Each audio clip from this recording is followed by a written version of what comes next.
Praise Yahweh. With that said, and with that done, we now say Etlechem Shalom. Shalom Alechem. And welcome to our first of two pre-sessions that we usually host per week. This is our Wednesday's edition. And this sundown is also the fifth and final day of those 5 days that my soul placed on the altar, A-L-T-E-R, of Revelation chapter 8 and verse 3. That signifies the third day that my soul stood at this altar, A-L-T-E-R, that was promised to shorten some particular days about 2,027 years ago. That is now read today in the King James Version Holy Bible's book called Matthew, in chapter 24 and verse 22.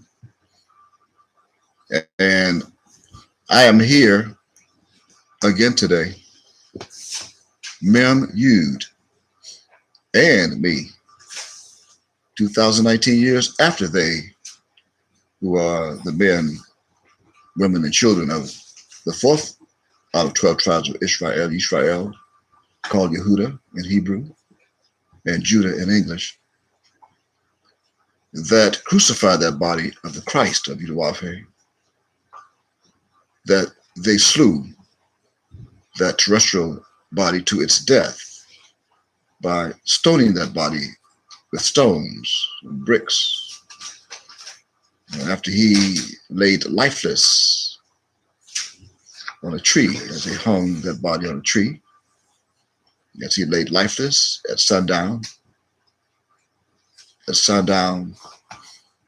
after the first day of spring, they hanged that body on the tree of Golgotha, and then they took it down before sunset. Just as it reads in the King James Version Holy Bible's book called the Acts, in chapter 5 and verse 30. You may want to make a note and read that truth on your own for yourselves, Judah. Especially a few out of many of my people of Israel that are being recognized as two lost tribes of the 12 tribes of Israel. That is now being called Levi and Judah by the English's tongue.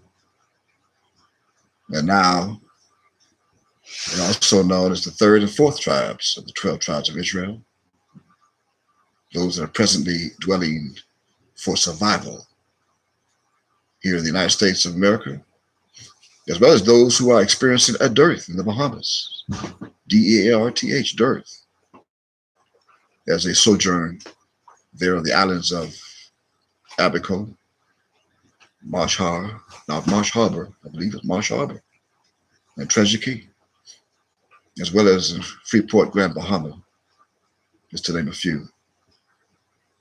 Doing what is called this aftermath of what has now become world renowned today as, quote, Hurricane Dorian, end quote. You have been lied to, Judah, my Bahamian people. You have been lied to. They lied to you with the name of other gods. They have you believing in the name of the God of the universe is a Spanish fella, a white boy from Europe, even of Greece. But there is no such living God today, named Jesus, Jesus, or Jehovah. No such God. Yesterday, or ever, never was there a name or a God named Jesus, J-E-S-U-S. That's a lie. And those of Europe that created and made that false God are all liars. Just as it says in Romans chapter 1 and verse 25, make a note of that. They're all liars. They changed the truth and the true name of the God of the Hebrews and of his truth to lies. You have been deceived.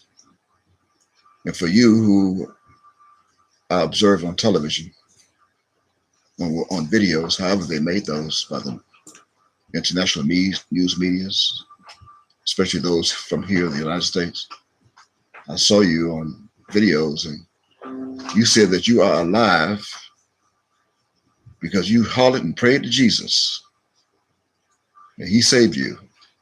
That's not who saved you. That's the only name, that's the only name that you know. That's not who saved you. But you have an idea that he at least you know is the Christ of your warfare. That's not his name. That's the bad news. That's not the one who saved you. The God of Hebrews is the one who sent it to those islands in the first place. And I praise and thank my beautiful warfare for that. Being punished simply because you are calling on the name of other gods. He said if you would do that, if you did that, he said he would do to you what's being done, which is punishment. How you think you got where you are today? Your ancestors on the islands called Bahamas, from Eleuthera, that was Backbone Rock. And Eleuthera, Hatchet Bay, Harbor Island. Praise the warfare. Wake up. It's time for you to wake up. But if you still think, or you ever thought that there was such a God, then you're wrong. Especially if you think that today, during September 11th, 2019, even till September 3rd, 2018, last year, or even before that. So if you think there's such a God, then you do err. If you think there's a God who saved you even during this past week, then you call it that name for help, or that this strange white man turned God to save your life because he brought you food from that ferocious and terrifying whirlwind called a catastrophic Category 6 hurricane. We created number 6. This is Category 6. They never had a Category 6, but I brought that with me. Preserved it under the wings of an angel called Kaf. That angel name is Kaf. Well, we created the Category 6. Everything that you thought is wrong. You do err. In fact, it was Mem who saved your lives. Mem, the 13th Hebrew alphabet, the angel, the leading, the chief angel, Mem. Now you may want to know, who is Mem? Well, Mem is the true Christ of Yahuwah, whom you do not know. But many of you that are alive today, and those that were killed, the thousands that are unaccounted for, you and they saw Mem walking on those islands in the Bahamas during the early to mid 2000s. In fact, from 2001 to 2006, you saw Mem. You saw Mem testifying to Judah on those islands previously mentioned, even as Mem was wearing all white attire. All white.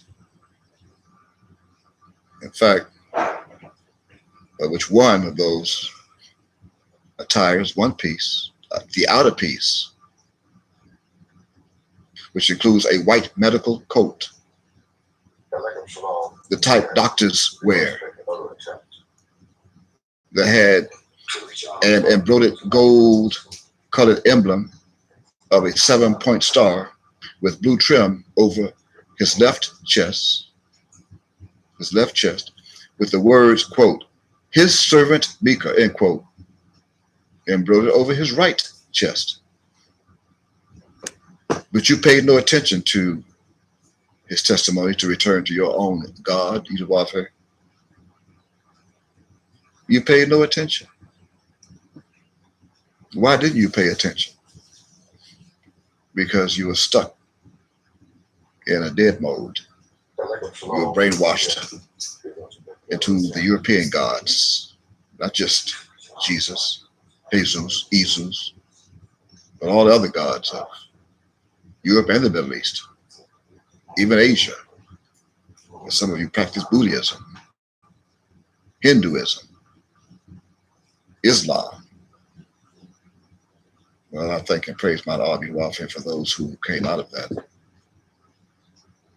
Nevertheless, you paid no attention to the one who walked those islands in all white, wearing a medical coat with a 7-point gold star with blue trim over his left chest, and the name or the words that were embroidered, again, quote, his servant Micah, end quote. That's who walked those islands and ordered you and commanded you to repent. Yudhwafe is your true God. That's who Yudhwafe is. He is your true God.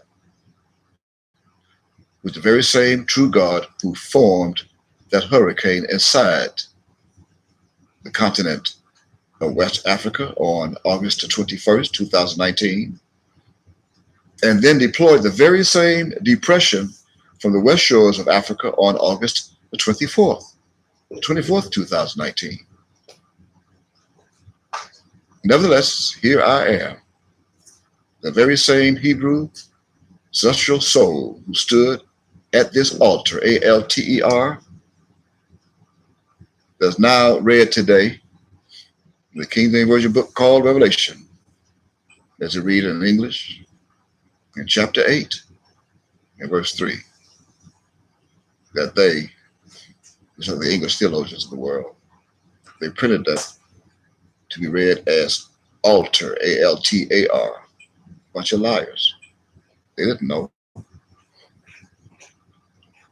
We were going to set the record straight and straighten that out in a few moments or so, but just as soon as after we continue to welcome those who are continuing to see the notification on the social media's website that are now live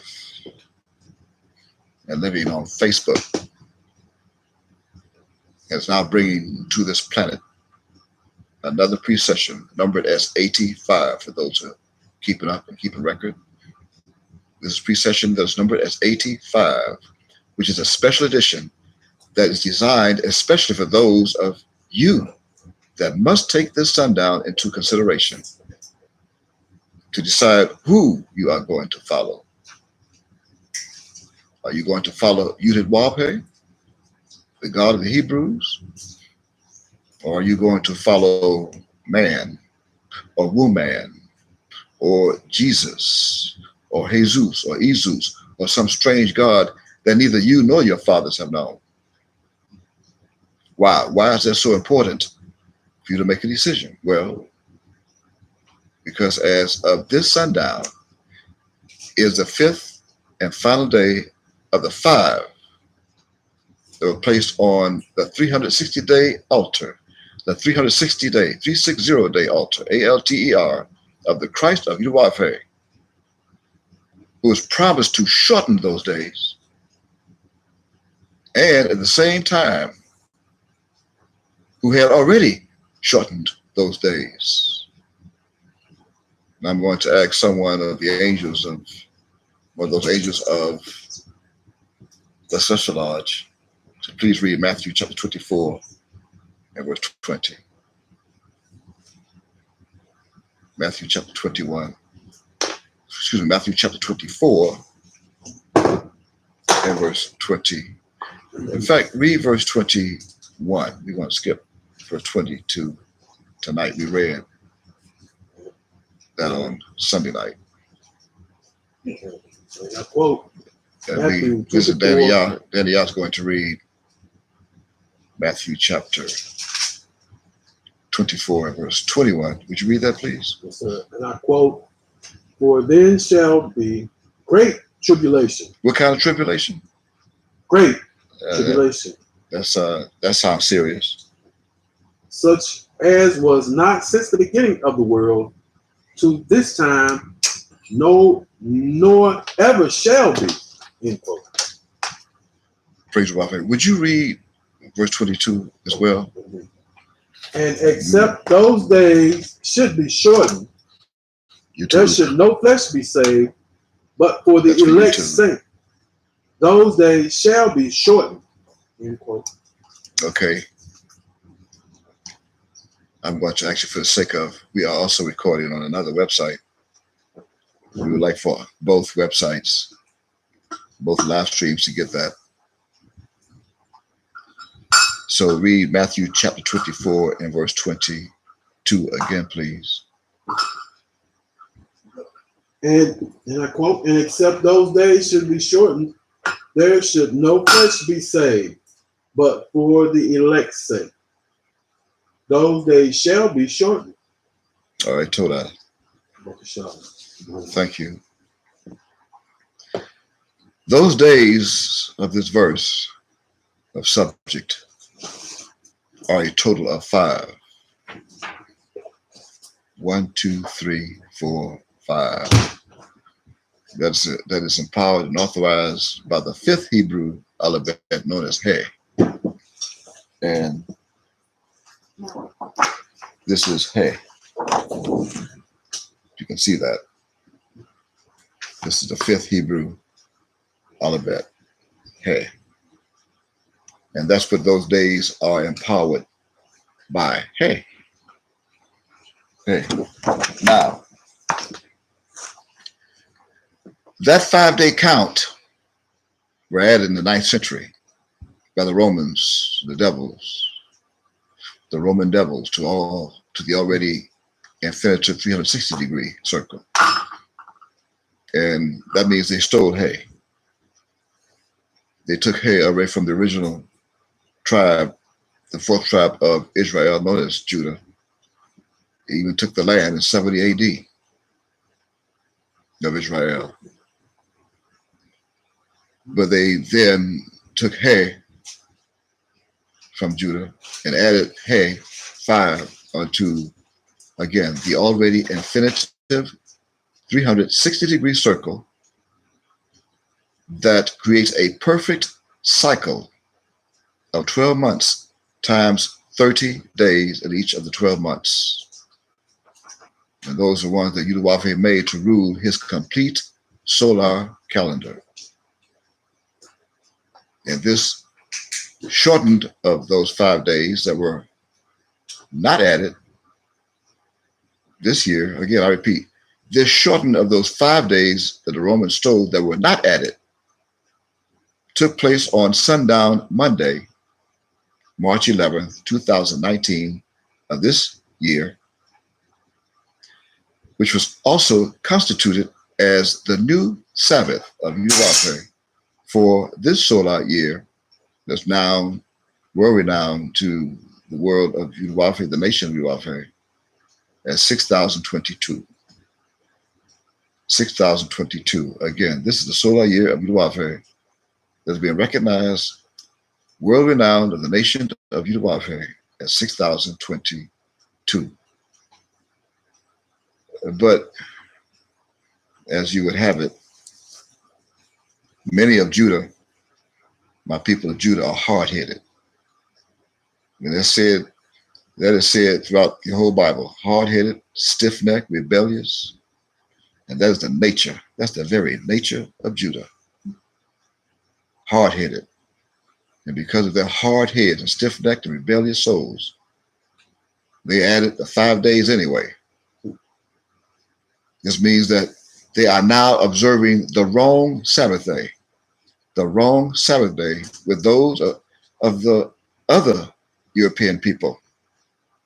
In fact, with those that my soul addressed as the Nicolaites. The Nicolaites. They are called Christians today. Nicolaites. And those Christians in the Nicolaites, are worshiping the doctrine of Balaam, of whom my soul hates. Why? Because the Christians has also placed a stumbling block in front of my people of Judah that are being called, quote, Americans, end quote, and, quote, Bahamians, end quote, today, as well as Jamaicans in Jamaica. Man, you think it's you can follow the right God? And my people in the Bahamas, they think God is a white man. You think God is a white man? Hey, all you people in the Bahamas, let me tell you something, okay? Talking about your government thieving all the money from you. You think you have it made. Hey, well, let me tell you something. Hey, let me tell you something, man. You people better stop it. You better come back to God, the true God. And the name of your God is Yudit Wahweh. You think the hurricane that come to you in Andres a few years ago when I was there, and the one called Floyd in 1999, you forgot about that one. Hey, I saw you thieving and walking up and down Market Street, breaking, you broke into stores and you're taking things and thieving like that. You think you got it made. Hey, well, you got the wrong God. You say God, you thank God for life. Well, you think you have life. You don't have life until you come back to true God. And for you know who over in Abaco, and you're still looking for a place to sleep, to lay your head. Well, let me tell you something. You better stop stealing and thieving and taking guns and going and taking people's money. And you think you're gonna live gracefully like that? Well, you're gonna be punished, boy. I tell you, you're gonna be punished, man. You need to stop it.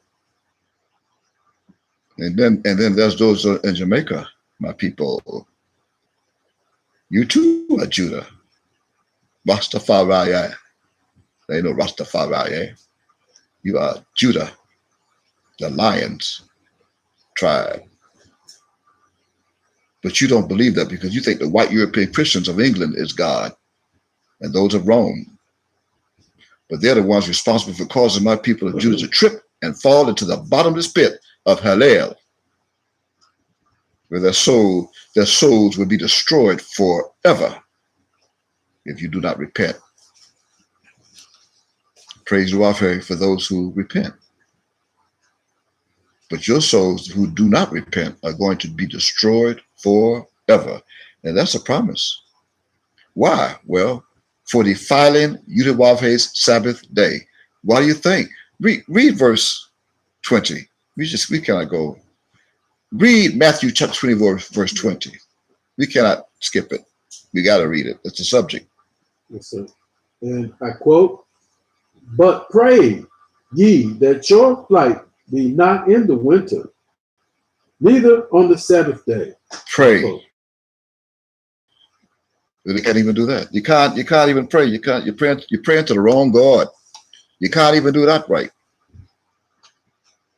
You're praying to the wrong God. You see the scripture says you should pray that your flight be not in winter. Well, you don't have winter in the Bahamas anyway, right? It only get cold once in a while. You break out your kerosene, your oil lamp heater, trying to stay warm beneath the palm tree, making guava duff and pea soup, trying to stay warm. You can't do that, man. You can't even pray. You're praying to the wrong God. But you see it say, neither on the Sabbath day. What's your Sabbath day? Every Sunday you go to the church on Blue Hill or the one down Bay Street, Shirley Street, praying on Sunday with the white people you think is God. Because just because you see paintings of God hanging up in the churches and in your home, sitting around the table with 12 men or 13 men, you take it, he's God. Well, your soul's going to be destroyed. I tell you that tonight. Now turn to the book called Exodus, chapter 31, and let's prove it. And I want someone to read beginning at verse 1. Exodus, let's see why it says, or why the Christ said you should pray that your flight be neither on the Sabbath day as well as winter. Exodus chapter 3. Oh, by the way, you should have your study tools. You are joining us online. You should have your study tools in front of you, especially your King James Version Holy Bible. This is not television. I'm not here to entertain you. If you want entertainment, go to that with TD Snakes. I mean, with Jakes or whatever. Go to him or Jeffrey Boy or whatever, Olson or Benny or Benny Cecil or Benny Head or whatever his name is. Go to them, be entertained. I'm not here to entertain. I'm here to detain and also to get you to restrain from worshiping the wrong God. Read Exodus chapter 31, begin at verse 1, please. In fact, that's the same number of days that were shortened by the Christ, whom you will read in verse 1 as being called by another appellation. But you're going to get to 5. You're going to read 5 verses. Read that, please. And Yahweh spake unto Moshe, saying, See, I have called by name Bezalel. That's Betzalel. Betzalel. Bezalel. That's Betzalel. You see that? Betzalel. Who is that? Now, we already mentioned during our previous pre-sessions that you cannot continue to read the Bible or read or come across a name such as this and don't know who it is or what it means. Betzalel. Well, this is not a name. Now repeat, this is not a name. It is a cryptic appellation that means, quote, in the shadow of Yudawafhe as the protector, who is like Yudawafhe, end quote. That's what it is. And that was hidden in those Hebrew alphabets, begin Bet-Al-El. Now, your proof is in your Strong's Concordance that you can research for yourself. Here's your reference numbers. H1212, that's 1212. Again, Strong's reference H1212, 1212, and H410, 140. That is your proof that this is an appellation, a cryptic appellation that was hidden. That means, again, in the shadow of Yudawafhe as a protector who is like Yudawafhe. And who is that? Well, who is that? Well, would you believe is going to also tell you in the same verse? Read on and see. Read on and see who that is. The son of Uri. The son of who? Uri. See, that too is not a name. But another cryptic appellation. And that means, and here's what it means. It means the light of fire. The light of fire, which is an allegory of the sun, S-U-N, for sun, S-O-N. Now, here are your references for that. And you can research it for yourself to see it's true. Under Strong's H221, H215, and H217. All 3 of those references will bring about this revelation of the appellation of this name, which you think is a name, Uri. Now, who was that? Read on. He was who? Read on to see who else he was. The son of Hur. Okay, hold on. See, who do you know has a Hebrew name named Hur, or Hur, or Hur? Who do you know with such a name? But I tell you this, see, every theologian on this planet, in the past and presently, they know that this is not the true name. They know, especially James Strong and company, You see? who discovered this hundreds of years ago. They know that the true Hebrew word is kar. Kar, that's ruled by kaf, which is also an allegory, and that means, and I quote, the one who wears white, fine linen and or clothing, end quote. But they took off the kaf and gave you her to hide the white linen. The minute you put the kaf in front of HUR, then you get white linen. But if you take off the kaf, you only get linen or clothing. Now here's the proof. Reference Strong's H 2353. 2353. That's your proof. And we encourage you to look up these references on your own. Look them up. Look these references up in your Strong's Concordance on your own. So even you can bear witness for yourself that I speak the truth. Praise Duafe.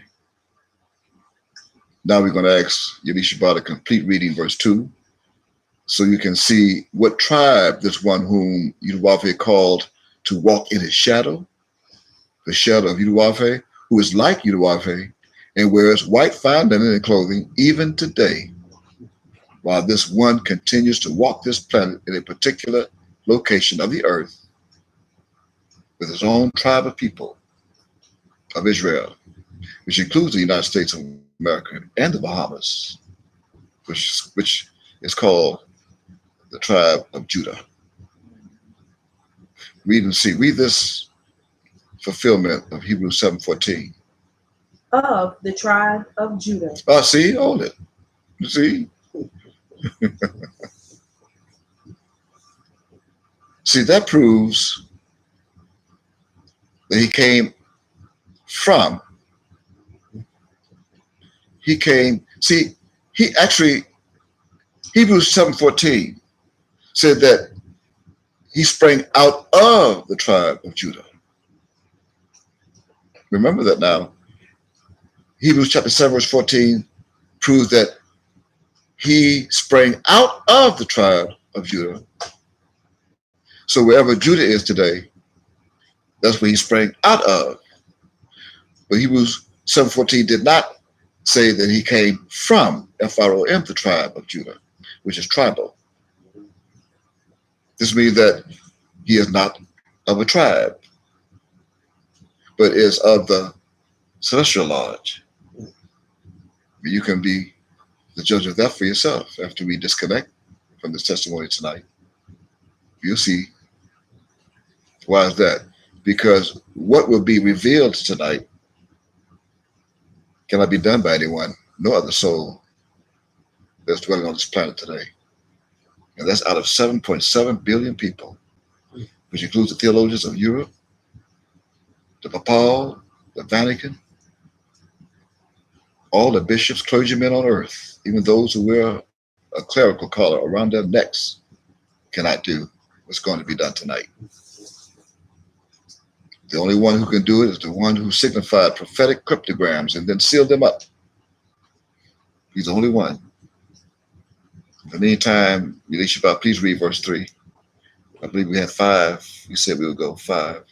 Verse 3 says what? And I have filled him with the spirit of Yudewah. Ooh, holy good gracious. In wisdom and in comprehension. Wait. He filled him with what? The first one was what? Spirit. The spirit of Yudewah. Yudewah. See, that fulfills Micah chapter 3 and verse 8. They can make a note of that. We can note that. Micah chapter 3 and verse 8. That fulfills that. And what else did Yudewah fill him up with? Read on and say what? And in comprehension. Wait, and wisdom and what? And comprehension. So you got understanding there because they want you to continue to stand under Satan, the devil. Understanding. But comprehension. And what else? And in knowledge. And in knowledge. And in all manner of workmanship. Hold it now. Good gracious. In how much manner of? All. In all manner of workmanship. What's workmanship? See, workmanship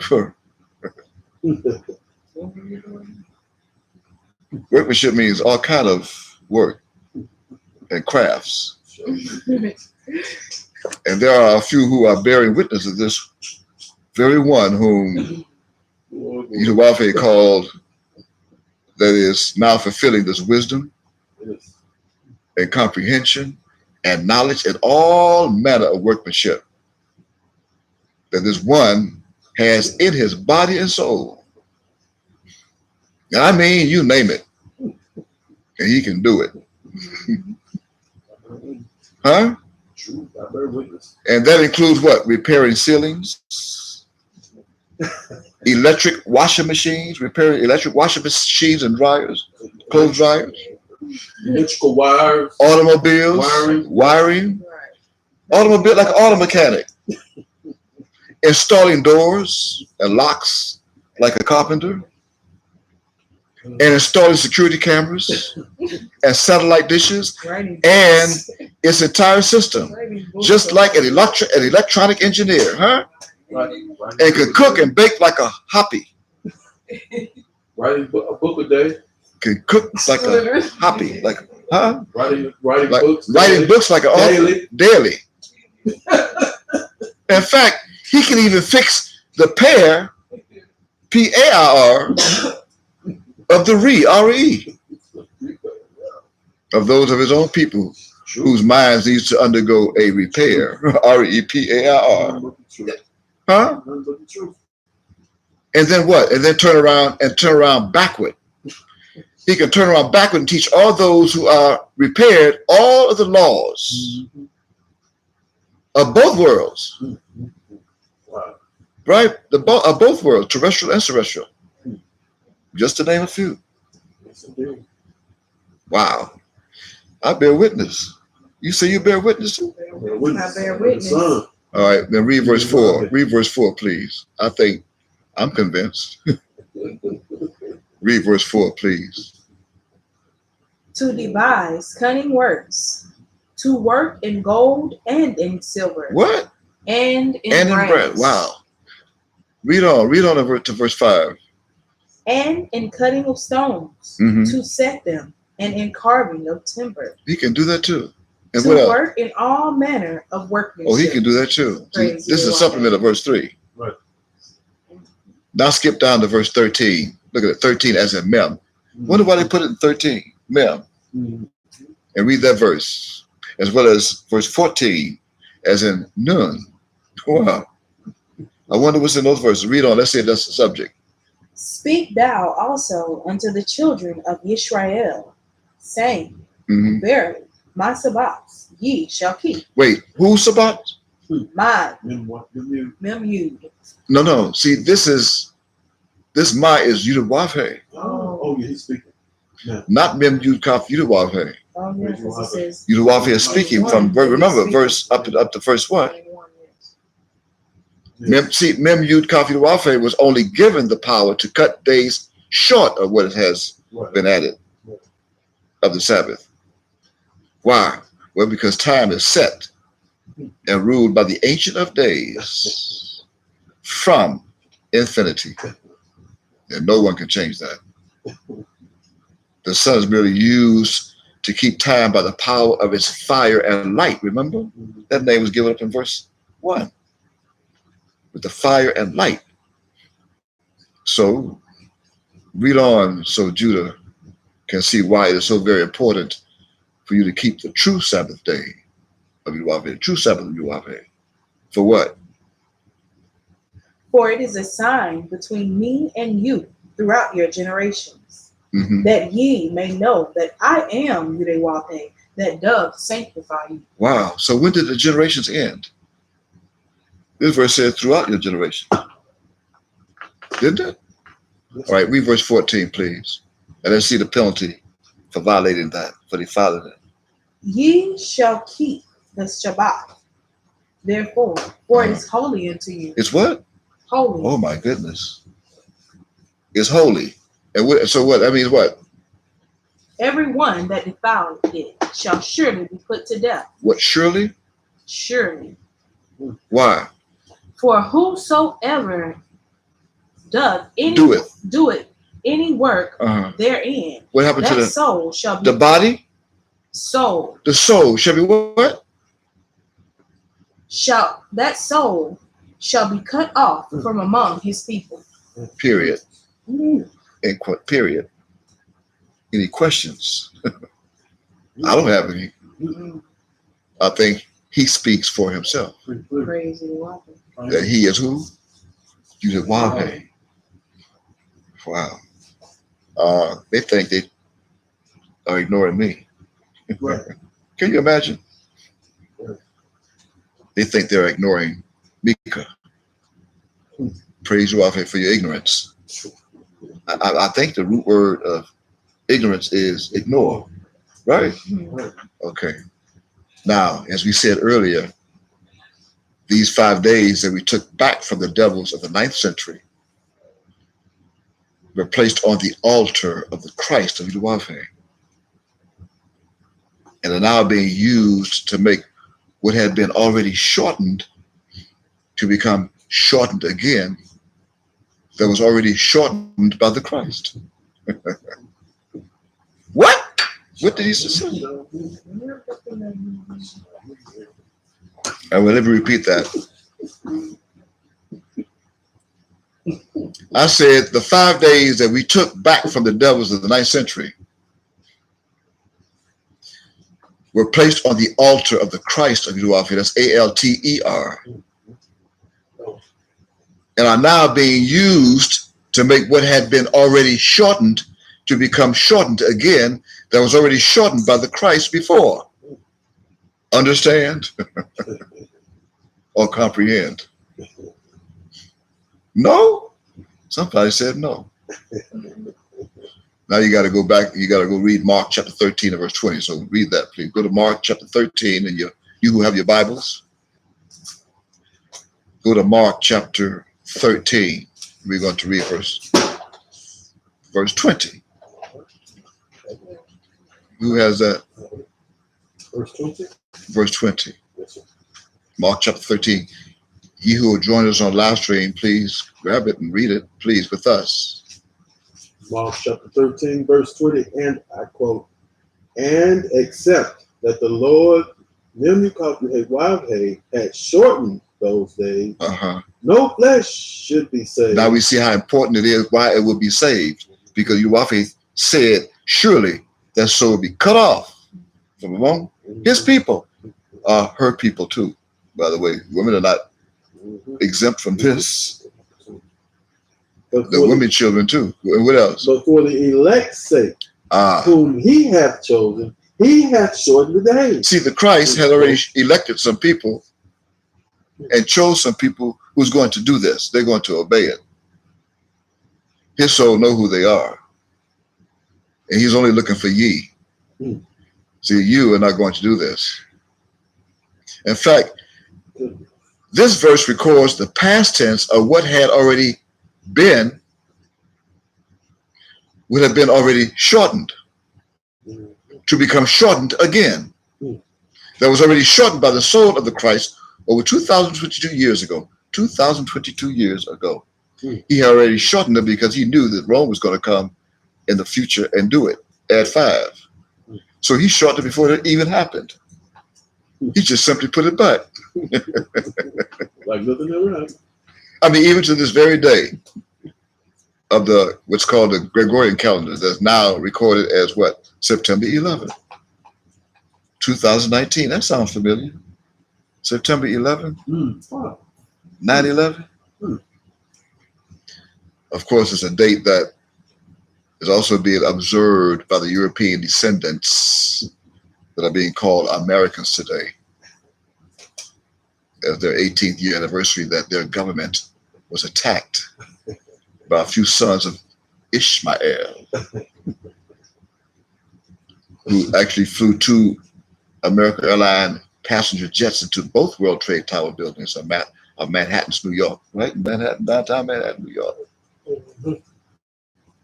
Even as 1 jet out of 4 flew into this nation's military Pentagon, of Washington, District of Columbia.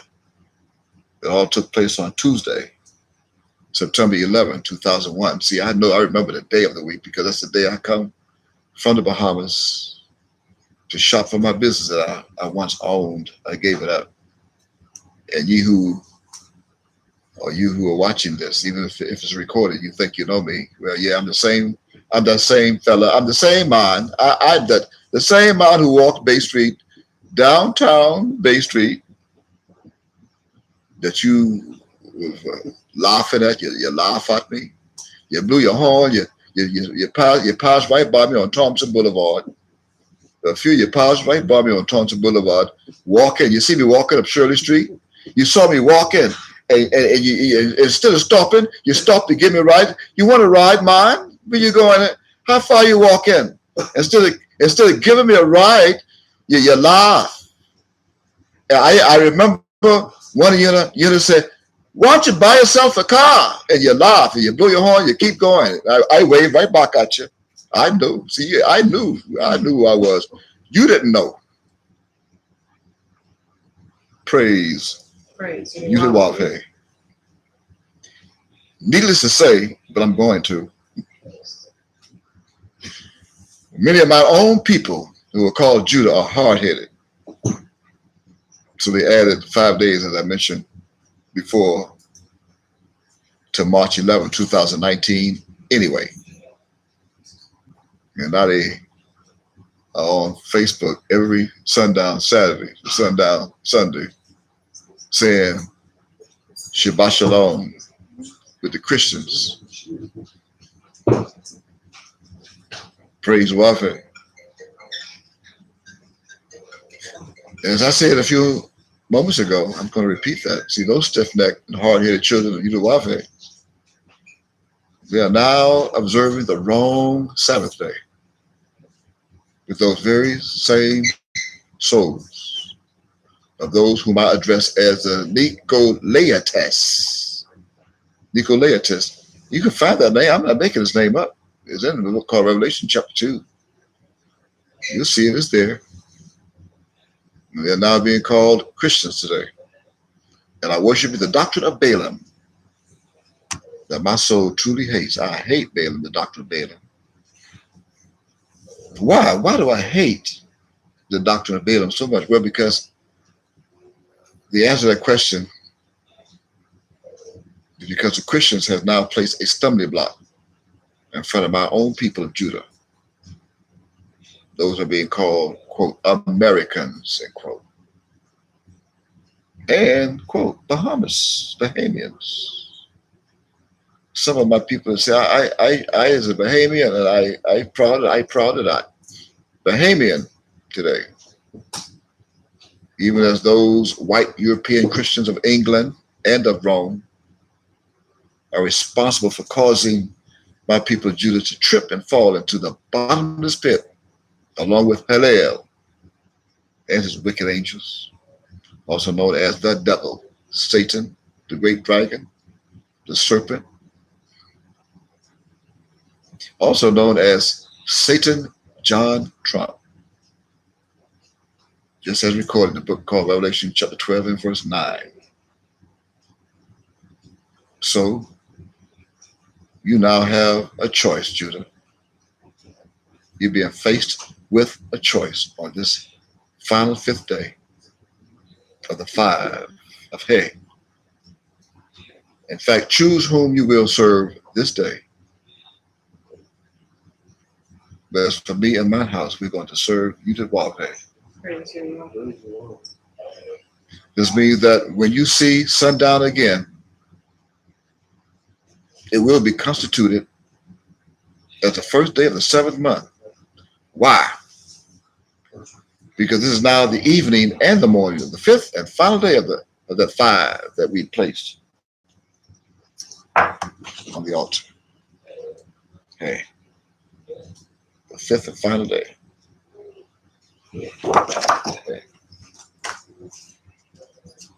Hey, praise Yahweh. You have a choice. In fact,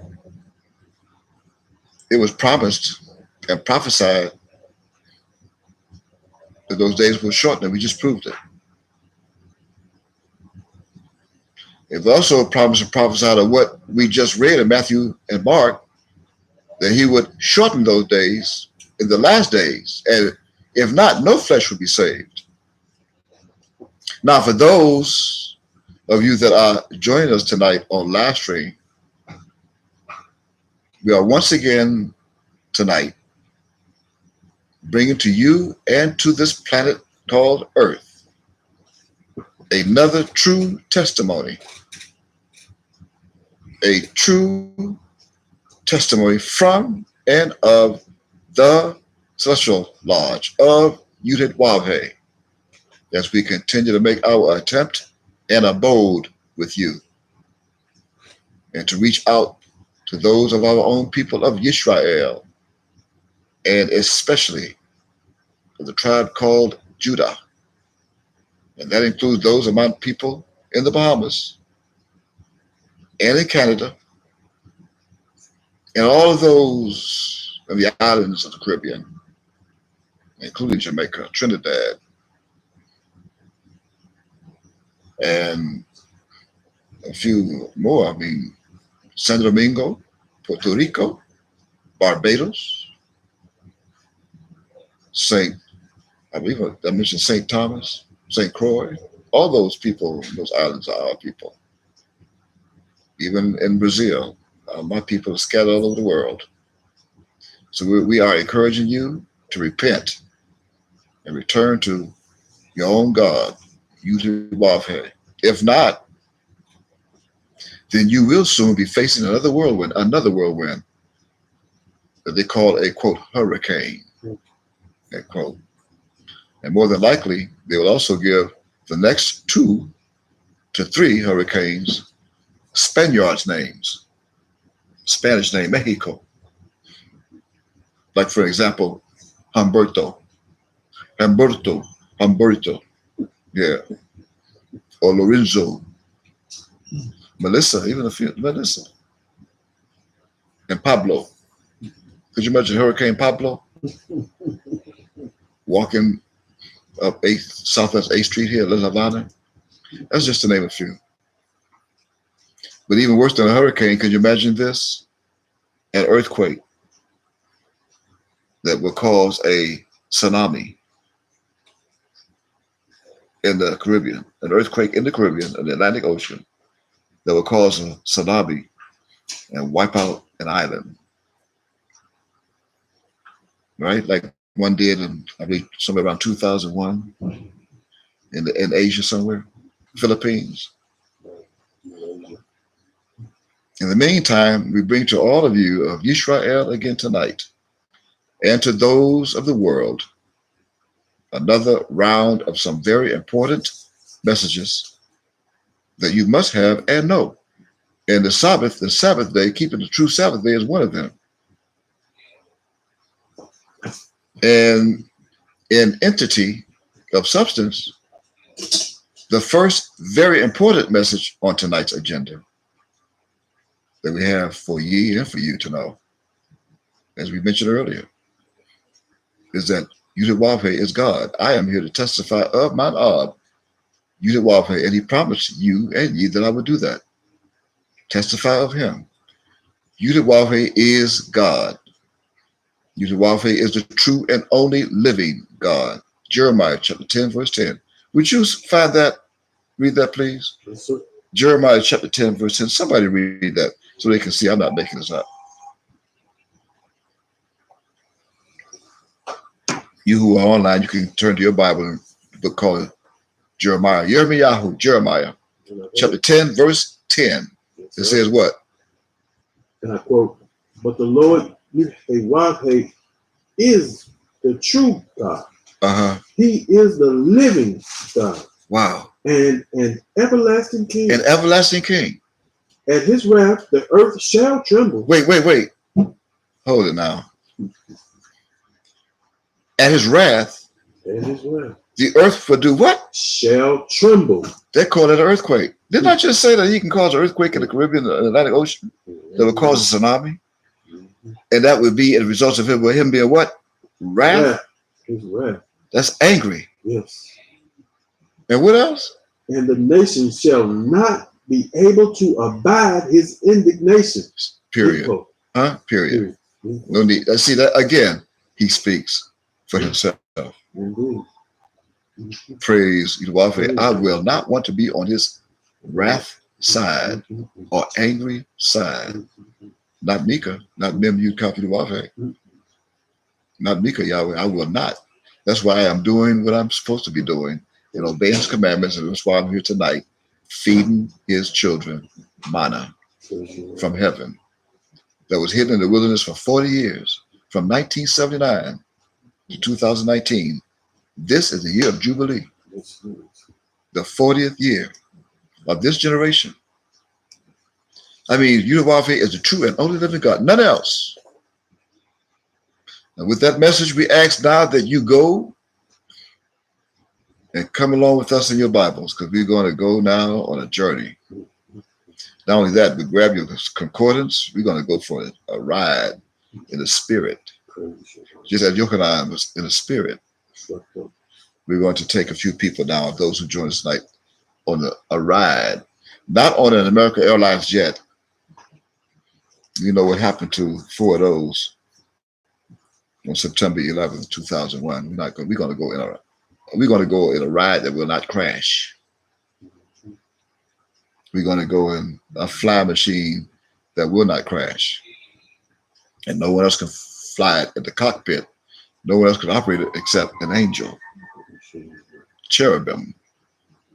Praise the Lord. And we're going to present tonight's proclamation. And we're also going to mix that message with a continuing testimony, as we have been mixing for the past few days, doing this aftermath of what happened to my people in the Bahamas, to yet another level again. So we're going to do what we did the other nights. That will bring a much different tone, however, on the altar of Revelation chapter 1 and verse 1, as well as Revelation chapter 8. So let's read that as we do all of our pre-sessions for the past few weeks of Revelation chapter 1 and verse 1. So read that, please, just as we do, as we did Sunday and last Wednesday and the Sunday before that. Revelation chapter 1, verse 1. The revelation of Mem Yud Kaf Yudewapeh, which Yudewapeh gave unto him, to show unto his servants things which must shortly come to pass. And he sent and signified it by his angel unto his servant Yochanan. Now, we are going to, I'm being commanded to show you things which must shortly come to pass. So you're going to have to pay attention. Praise Yahweh. You're going to have to pay attention. And that's why, because according to this verse, it says that I'm here to shew, S-H-E-W, at least that's what they printed. Show ye and you what is coming, to then pass. Comprehend? But if so, if you comprehend that means you were here in attendance on this past Sunday night, and you learned what this shoe is of S-H-E-W, opposed to the show of S-H-O-W in English. According to the language you speak today, Judah. You went over that on Sunday, right? I mean, that is according to the British people. That also means that you learned of the original Hebrew word that we used, that's known to the Celestial Lodge as Nagad. Nagad. In fact, it's spelled from right to left, Nun Gimel Dalet. And I believe I have those characters here. Nun, right? Nun Gimel Dalet. That means Nun It's just from right to left. Here's what the characters look like. Noon, from right to left. Noon, Gimel, Dalet. Is this Dalet? That's Dalet, because Dalet and Resh are cousins. Whoa. Yeah, so Dalet and Resh looks, well, that's Dalet. I'm sure that's Dalet. Right? Okay. There's Noon, Gimel, Dalet from right to left. This means that you also learn that the Hebrew word known as the Gad, is also known to be a primitive root word that's aided by the last Hebrew symbol of its spelling, known as Dalet. And this Hebrew word, Nagad, here's what it means, just to share a little. It means, quote, properly, to front, that is, stand boldly out opposite, by implication, causatively, to manifest, to announce, always by word of mouth to one who is present, like face to face, especially to expose, predict, explain, praise, bewray, certainly, certify, declare, declaring, denounce, expound fully with a message plainly, profess, rehearse, report, shew forth, to speak, surely, tell, and utter, just to name a few. Now, if you were here or you were not here in attendance, again, I repeat, if you were or were not in attendance on Sunday night, then your presence or your absence will not change the fact that by the power of this Hebrew word, Nagad, that was created by those three Hebrew symbols that we just showed you, which are, again, from right to left. I'm not going to show you. I'm going to say Nun, Gimel, Dalet. Of course, Dalet is positioned last for a reason. Then that will not change the fact that these three symbols that are also part of Revelation chapter 1 and verse 1 seal up the one who was promised to show unto his servants things which must shortly come to pass. In other words, and as he do, then he would properly stand boldly in front of his servants and show them things which must shortly come to pass. Even at the same time, he stands opposite of his enemy by implication, causatively. Why? To manifest his power to them and to his servants, things that he is to announce, even as he predicts what's going to happen before it happens, always by word of his mouth or by writing, even like one who is present as he writes, face to face, in front of others, like I've done recently. Specifically to his servants, of certain things that he is to expose to his servants, things which he must shortly come to pass, that must shortly come to pass, that he will show them, as well as I mentioned, to predict things to his servants. And these things he predicts must shortly come to pass, and then explain them to his servants, of the things which must shortly come to pass.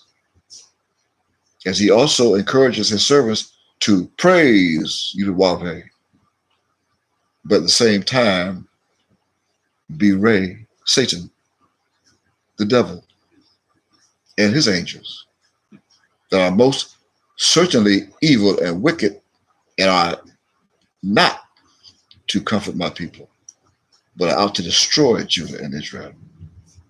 That my soul had certified that they would do just that. How? By declaring this world as theirs. After they denounce Udawafe, as they did on March 10th, 2019, with this particular program that they aired on Oxygen. Uncovered. That's titled, quote, Uncovered, colon, the cult of Yahweh ben Yahweh, end quote. Could you imagine? Denouncing Mount Udawafe on Oxygen, that network. Right now it's on YouTube. But they denounced him.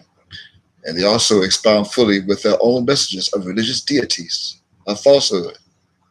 I mean, plainly, in the minds of my people of Judah and those of earth, even as they profess after rehearsal and report to their popes, to then speak great words against the Most High, as they would surely tell lies and utter vanity in the minds of my people, just as it said in Daniel chapter 7, verse 25, even unto the servants of the Christ, as he counterattacks the opposite of them, of things which must shortly come to pass during these last days. Praise Udawafe. Nevertheless, the three Hebrew symbols, again, Nun, Gimel, Dalet, also sealed, as we mentioned on Sunday night, sealed the geographical location of the earth where the Christ would be standing and living in another terrestrial body in the last days. I mean, other than the body that they slew and hanged on a tree near Jerusalem over 2019 years ago. And that's recorded, right? And we proved that this past Sunday night in care of the book called Acts, the Acts in chapter 1, as we read from verses 1 through 11. Those who were not present can make a note of that and read that on your own. Or you can order the pre-session numbered as 84 that night, 84, our last pre-session. As we also remind you and you once again that tonight's pre-session is numbered as 85. So, with that said, here's the second message that is very important for ye and for you to note tonight. Hold on, now fasten your seatbelt.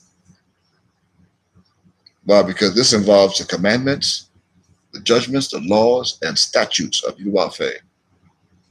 And they do as follows. So please turn to Leviticus chapter 23, please. Leviticus. Why is it so important to know that this is the eve of the first day of the seventh month? Right? Eve of the first day of the seventh month of our solar calendar. Read verse 23, please. Leviticus chapter 23, verse 23. That's double. A double 23. Like a double blowing, huh? And I quote, yes. And the Lord, and Udawafe spake unto Moshe. Now, see, wait, now, let me just say this, because we went over this before, but we have some that just joined us recently the past few months, and they were with us a couple of years ago when we mentioned the difference from spake and speak, or spoke. Here we have an A opposed to O, like spoke. Well, that A, when you see spake, that means Udawafe himself spoke face to face, or spake face to face to Moses. But when you see spoke, that means that the author who wrote it is telling you what happened at the time when it happened, spoke. But here, Udawafe is present and said what in verse 24? Speak. See, we went from spake to speak. You wouldn't have known that if it was just taught to you. No. You went from spake in verse 23 to now speak in 24 unto who? Unto the children of Yisrael Yahweh. And say what? Saying, in the seventh month, in the first day of the month, ye shall have a Sabbath. Ooh, wait. That's Sabbath? It's a Sabbath. Didn't we just read that a few moments ago about the Sabbath? Mm-hmm. Here's another Sabbath. Right. They better pray that their flight be out on the Sabbath. Mm-hmm. And what should we have on the Sabbath? Shall ye have a Sabbath, a memorial of blowing of trumpets, and holy convocation. Hold it. I do not know. I have not seen in my Bible the memorial blowing of trumpets. I don't have that. I'm sorry. I cannot agree with you. I've heard people say, we get ready to observe the memorial blowing of trumpets. Huh? Where did they get that from? What is the memorial blowing of trumpets? What is that? The memorial blowing of trumpets. I don't see that. I've never heard of it. It says right here, a memorial blowing of trumpets, Lord, and holy convocation. Okay. Read that again. Okay. Verse 23. 24. Okay. Speak unto the children of Israel, Yahweh saying, in the 7th month, in the first day of the month, shall ye have a Sabbath. What is that Sabbath going to be called? A memorial blowing of trumpets. I have of in my Bible. It doesn't say a. I have a memorial of blowing of trumpets. It does. Now, if you have a memorial blowing of trumpets, then go change your Bible.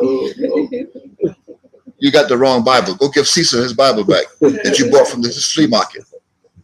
Did I tell y'all about buying Bibles from Cecil? That he make in his garage. He have printed in his garage. And then take them to the flea market on the weekends and sell them for $10. Do you have a King James Version Holy Bible? In your King James Version Holy Bible, you should have a memorial of blowing of trumpets and holy convocation. Right. Those of that's positioned twice is there for a reason. And here are people today, after my Arb ascended on May 7, 2007, every year since then, are saying, come and keep with us the feast of the memorial blowing of trumpets. And what do? Go to the city, drive, fly, crawl to the city. Go get a ram horn. Go get a ram's horn. Go get a trumpet from a music store. Go to trumpet. In fact, I see trumpets. Yes, it does. It's cool. So if you're going to do that, you better go get more than one musician who can blow a trumpet. Then they go out the back and barbecue a lamb. Sure do. Wear it all white, making or eating leftover unleavened bread from April. They put in the freezer. Drinking Kool-Aid and eating ice cream. They're saying, praise Yahweh, but Yahweh. For the memorial blowing of trumpets, they have no idea what it is. All they know is it's in holy convocation. Read verse 25, please. And you shall do what? What kind of work you shall not do? And I quote, ye shall do no servile work therein. They don't even know what that means. But ye shall offer an offering made by fire. That's that fire we mentioned to you before who that fire is. Now see, those who don't know, they're going to go burn somebody's house down. Go in the backyard and get some wood and burn it in fire, make a fire, and then stand around and say, praise Yahweh for our offering of fire. Right. Well, I have a question for all of you. What is the subject of this law? Verse 24. It says a holy convocation. That's the same as a law. What is the subject of this law? That's my question. Which is the first of 3 during the 7th month that I didn't mention. And this is the first, on the first day. In fact, why the 7th month? Out of all the months, it's 12. Why the 7th month? Special. To have 3 in 1 month. Special. That's 2 questions that now sits on the altar. Does anyone know? Your pastor may know. Judah in church. The pastor in church know on Sunday. Or you people, my people in the Bahamas, you think you know, hey, you think you know. You pray to God, You better pray to God that you find out what this means, man. Because if you don't, you're in trouble, I tell you. What is this law, the subject of this law? Well, let's answer the question, the second question first. Let's do the second question first, which is, why the seventh month? Now, here is the answer to that question. Here is why. Because this numeric 7 coincides with the law of Yahweh, which is perfect. Now go to the book called Psalm and read chapter 19, verse 7. Let's prove it. Right? Psalm chapter 19, verse 7. I see a little Hebrew Israelite hand being held up that he wants to read. Oh.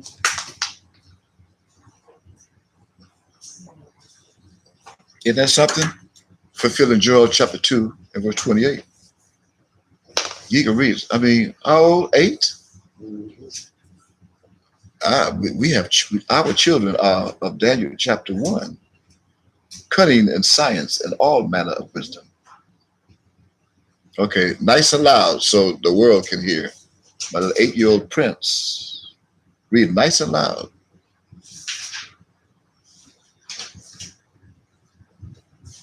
The law of the Lord is pure testimony, pure perfect, Mm-hmm. converting the soul. Convert the souls. Nice and loud so they can hear you. And what else? The testimony of the Lord is sure, Mm-hmm. making wise the simple. Praise Yahweh. Praise Yahweh. Wow. See, we have to teach our children. We teach our children. Not gets off on that. He gets off on his little children learning wisdom, knowledge, and comprehension that he taught them. Even we go back to the days in the temple where I was there. I saw it. In fact, I was at Mount Ob since the beginning, even before the beginning. And I saw our children. He Hobbs them. Mm-hmm. He gets off on his children learning the wisdom. And for those who may not have heard, because the volume may have been a little low, our little prince, he read Psalms chapter 19, verse 7, and said, again, I quote, the law of the Lord, Yahweh, is perfect, converting the soul. The testimony of Yahweh is sure, making wise the simple. That means your wisdom will become simple. You'll be so wise until it becomes simplicity to your mind. Wow. That means no challenge. There's no challenges that can come against your wisdom. It's simple. Would you read verse 8 for me, for us, please? Danny, are you going to read that? Read verses 8 and 9. Because see, verse 7 takes care of the law. Right? Yes. Now, I mentioned earlier, we have what? We have the law, or the commandments, the judgments, the statutes, and the law. So let's see where the statutes, the commandments, and the judgments are. Read verse 8, please. Psalms chapter 19, verse 8. Mm-hmm. The statutes of Yahweh are right, rejoicing the heart. The commandment of the Lord Yahweh is pure, enlightening the eyes. Wow. So now in verse 8, we have the statutes and the commandments. Read verse 9, please. The fear of the Lord Yahweh is clean. Wait, the fear is clean. Wow. And what else? Enduring forever. How long? Forever. Look on the calendar. Somebody get a calendar and show me when that ended. No one have a calendar that can show me when that ended, when forever ended? Oh, okay. No ending? Infinity. And the rest of it says what? The judgments of Yahweh are true. They are what? True, they are true and righteous altogether. Praise Yahweh. Period. Again, speaks for itself. Now, that's all four. The law, remember, which is singular. I did not have an S in my Bible after W. The law is singular. Why? This was our subject. Because the law is not only one of judicial obedience, but the law is also known as a celestial being that came out of the womb of a woman. It came out as a law. It came out that way, the law. However, the statutes are plural, as well as the commandments that are plural and the judgments are plural. Now, with that said, let's go back for a moment and focus our attention on the Hebrew word that we mentioned earlier. It's called Nagad, and the three Hebrew symbols that created this Hebrew word Nagad, again, which are Nun, Gimel, Dalet. That means, in part, to be conspicuous, to tell, to make known, to announce, to report, to declare, to expound, to inform something, to publish, to proclaim, to avow, to acknowledge, even to confess. As we confess our faults, you do our faith. In fact, this Hebrew word, the Gad, it also means messenger that we have here today of our people, even a participle of that, as well as to be told something and to be reported. Just to name a few. Your reference for that, I don't know if you mentioned earlier, if you're looking for that in your study, you can look at your Strong's Concordance under H 5046, 5046, right? Yes, sir. That's what you have in your notes. Yes, sir. Okay, that also created the Old English word, remember, known as shew, S-H-E-W. That's found in Revelation chapter 1, verse 1. Mhm. Though it was printed there, opposed to the New English word known as show, S-H-O-W, that we use today. Show me, right? Right. And it also sealed where the geographical location is of where the son of Nun, right, will be standing today. And the country and the land where he will be standing. I mean, that is, since we have now disclosed none of this Hebrew word a couple of sessions ago. Now turn back to Leviticus for about a moment, 23. Read verse 24 again for those who may have just joined us. And read that so we can answer now the first question. Now we just answered the last question first. Now we're going to read the first question second.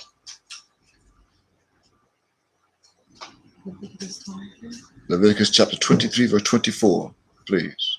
Speak unto the children of Israel, Mm-hmm. saying, in the 7th month, in the 1st day of the month, shall ye have a Shabbat, a memorial of blowing of trumpets and holy convocation. Todah, we got it right. A memorial of blowing of trumpets. Now,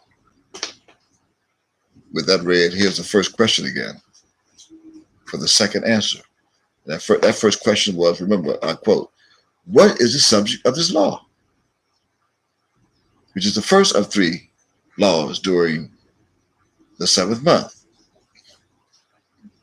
And while you are deliberating on an answer to that, we want you to keep in mind that this memorial of blowing of trumpets is the first of the 3 that are observed in the same 7th month. So what is the subject? Anyone know? No volunteers. Okay. The subject is memorial.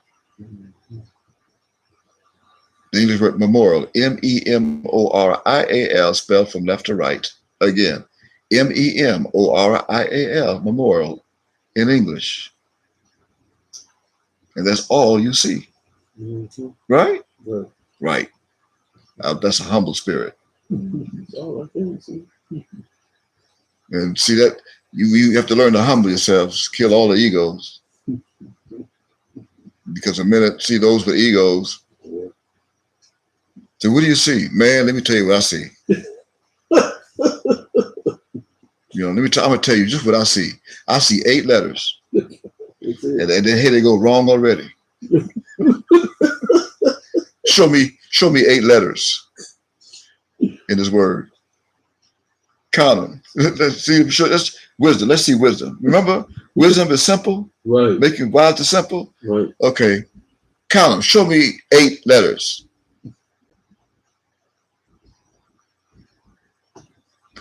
Can't nobody show me. See, they count. I can see them online counting on live stream. Well, what are you talking about? I see 1, 2, 3, 4, 5, 6, 7, 8. That man, he can't count. And even the Bahamians, man, what are you talking about? You can't see that. You can't see. I see 1, 2, 3, 4, 5, 6, 7, 8. Well, if that's what you see, I see 7. Because I see M positioned twice. Mm-hmm. You see 8, I see 7, because you cannot count M twice. It's positioned twice, but it's still 1 letter. Right. I see count the number of letters, didn't I? Well, since you're so smart, define memorial in your own dictionary. And they cannot do that. They didn't get the dictionary. Mm. Well, we're going to let you borrow our dictionary. I have a Merriam-Webster's. You can even go online and get a Merriam-Webster's dictionary, the computer software, even the one of 1828. And that defines the word memorial with at least 4 definitions. And here they are as follows. First, as an adjective, memorial, serving to preserve remembrance, like commemorative, right? The second definition, of or relating to memory. Also as a noun, which is something that keeps remembrance alive, such as a monument, or something such as a speech or ceremony that commemorates, for keeps sake, or memento. And finally, the fourth, which is a record, a memoir, language and literature, like memorials of another age, or even a memorandum note. Specifically, a legal abstract, a statement of facts addressed to a government, and often accompanied by a petition or remonstrance. Remonstrance. Wow. That's what you got a memorial. Wow. Certainly. Now, what ye nor you could see in this word is me. You couldn't see that. You couldn't see me, M-E, standing on earth as being symbolized with the O that sits after the me, M-E, that's spelled from left to right, as well as from right to left. Take a look. Either way. Left to right, right to left. Me, sit right in the middle, which also creates Mem, M-E-M, who is the same as the God of the earth that we mentioned earlier, a few sessions ago. Also keeping in mind that the Mem and the O stops just to the west, just short to the west of the Rials. R-I-A-L-S. Where are they? In the east. Or did you know that? I said the Rials, R-I-A-L-S, are in the east. With the second M that represents Memsophi of the final days. But you couldn't see that. Or did you? Did you see that? I mean, how you going to be observing something you couldn't see it? Talking about going to the music store and get a trumpet, a couple of fellas blowing the horns. We'll get the ram horn. What you blowing it for? Who you calling? Going hunting? Calling the ram? Calling the animals of the jungle? Couldn't see that. I mean, you mean that you did not at least see the Mem? Or is that all you saw? Well, that's all that you see. Mem. Well, did you at least see what the suffix is that sits in the east with Mem, who is the god of water, and the O that symbolizes the earth? Or did ye at least see that if I place the O back with the Rials, R-I-A-L-S, then we would be faced with Orials, O-R-I-A-L-S. What in the world is he talking about now? What you talking about, man? So what is that? What is the Ori? Ain't no such word. It's just this fella. He think he's something. What are you talking about, man? He can't even read. He can't read. Taking words and he putting things together like that. He's a doughboy, eh? What is that? Oral. O-R-I-A-L. Well, look at your dictionary if you have a good one. I'm not making this up. Look at dictionary.com on your computer, and you'll see that it defines the suffix oral, O-R-I-A-L, as a suffix used to form adjectives corresponding to nouns ending in Tory. T-O-R-Y, or Tor. Like a gladiatorial or purgatorial. So what is a Tory? As in his Tory. Well, the same dictionary, Merriam-Webster's online computer software of 1828, it defines Tory, T-O-R-Y, as a conservative member, a member or supporter of a major British political group of the 18th and early 19th centuries, favoring at first the Stuarts and later royal authority in the established church, and seeking to preserve the traditional political structure and defeat parliamentary reform. Compare Whig, W-H-I-G, of my Bahamian people of Parliament, and don't even know it, under the Queen Elizabeth and all the emperors before her and monarchs. Tory. In fact, another definition of Tory in the same dictionary says it is an American upholding the cause of the British Crown against the supporters of the colonial independence during the American Revolution, as in a loyalist. Even a third definition of Tory that says often not capitalized, but is an extreme conservative, especially in political and economic principles that's going on right now in Washington, D.C. As well as, number 4, a dispossessed Irish man subsisting as an outlaw, chiefly in the 17th century, which is now obsolete, as in a bandit or an outlaw. That's a Tory.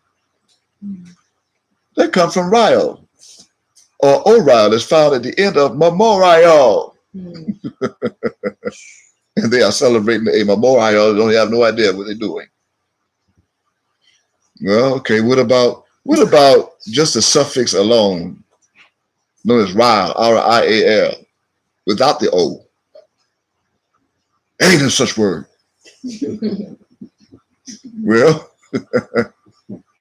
is there an English word such as Ryle? This boy think he's something, eh? In fact, according to the same dictionary, Webster's online, Ryle, R-I-A-L, is defined as, are you ready for this? A noun which is the basic monetary unit of Iran, Oman, and Yemen. Then it tells you to see the money table. It also says that Riyal is defined as a noun that is the basic monetary unit of Qatar and Saudi Arabia. It also tells you to see the money table. And they also give you an example of how to use Riyal in a sentence as recent examples on the website, such as, I'm going to quote this. The decision stopped billions of dollars worth of business deals, largely halted the sale of Iran's crude oil internationally, and sharply depreciated Iran's currency, the rial, end quote. It is the same suffix that's found in the memorial, Wow. the memorial of blowing of trumpets. Well, they're going to observe something, have no idea what they're doing, how important it is to save their souls. So now, with that revelation, we must now disclose the third Hebrew symbol of my celestial name that I mentioned earlier, that they took off and left off, which is Kaf. That they left off Kaf, which means a man will be wearing white. So pay attention to this, if you hadn't already. The Hebrew word for memorial is zakar. Zakar is spelled from right to left. Zion, Kaf, Resh. Kaf is right in the middle. And it means to remember, to recall, and call to mind. It also means to be brought to remembrance and to be thought of. Be brought to mind, be brought to your mind, and to cause your mind to remember, and to mention, to record, and to make a memorial as you make remembrance of something. End quote. I mean, this is your strong concordance under reference H2142. You can look it up. Reference H2142. Zakar. Keeping in mind that today, Wednesday, is known as September 11th, 2019, which is the 18th year from September 11, 2001, that the United States is remembering what happened that day in the states called New York and Pennsylvania and in Washington, D.C. And I assure you and ye that this law of the memorial of blowing of trumpets has a lot to do with that day. And ISIS knew that, those of Iran and Iraq, Saudi Arabia, Yemen, as we just mentioned, Kuwait. It had a lot to do with that day that was committed by the sons of Ishmael, who are known today as who? ISIS, the Islamic State of Iran and Syria. But what about the remember of Judah? They didn't remember Judah. Who's going to remind Judah? Turn to the book called Jude. There's only one chapter, Jude. Turn to Jude. The last book of the New Testament. Jude is officially the last book of the New Testament. Revelation is not a part of the New Testament. They just placed it in the back of the Bible. It had nothing to do with the New Testament. Wicked. Bunch of liars. Jude, I'm going to read. This is a long chapter. We are scheduled on time, but I'm going to read verse 1 that says, oh, by the way, Jude is no such as Jude. They changed that too. It's supposed to be Yehuda. Judah. But Yehuda, the servant of Yud, actually Mem Yud Kaf Yud, the Christ.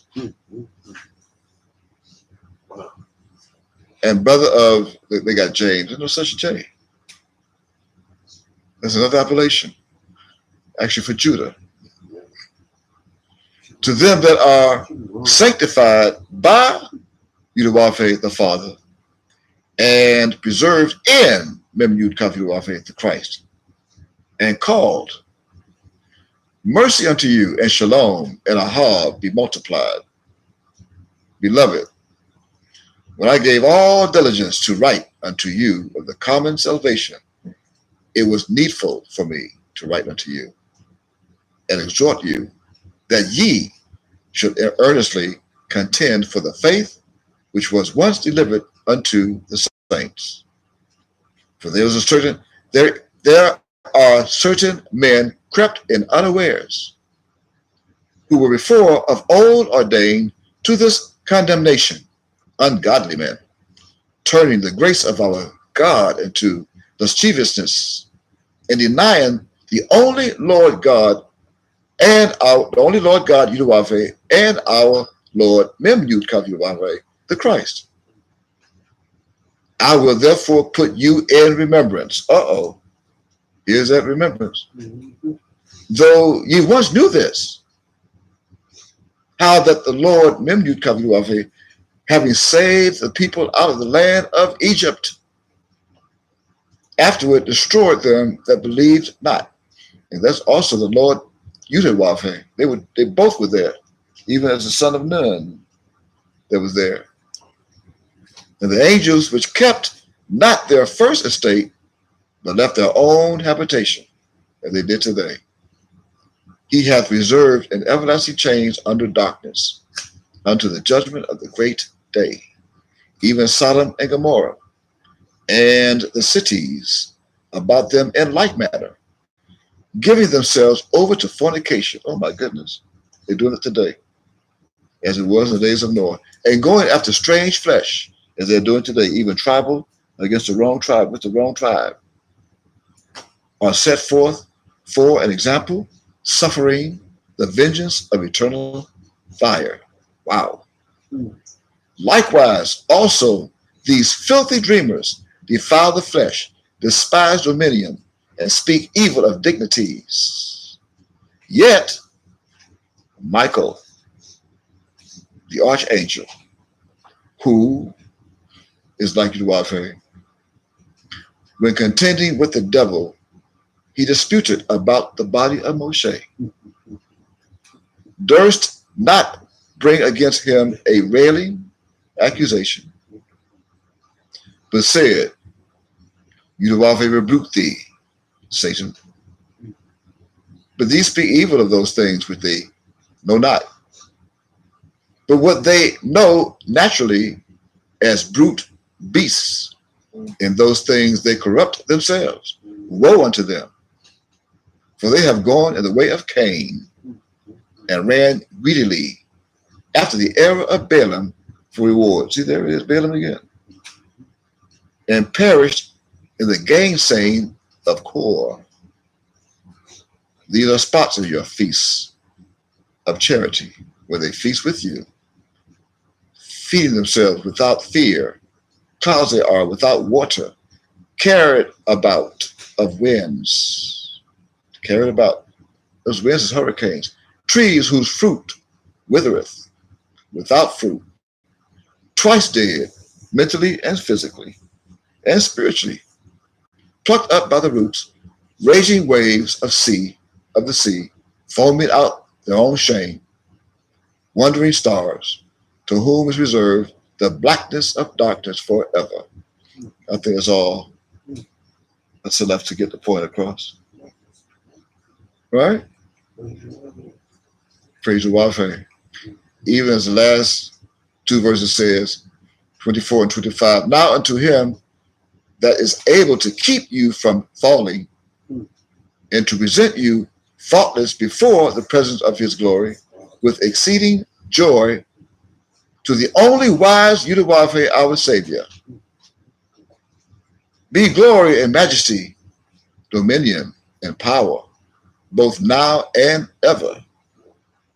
Selah. End quote. Now, in verse 5, it says, bring you in remembrance. So with that remembrance, with that reminder, let me add that the Hebrew word for memorial, again, is created by 3 of those Hebrew characters of the 22, which are Zion, Kaf, and Resh. Kaf is right in the middle. Right? Now we got memorial out of the way. We didn't really get memorial out of the way. We just touched on it. Memorial, we broke it down into precept just a little. Now we got to go to blowing. What is blowing? What is this blowing? Remember?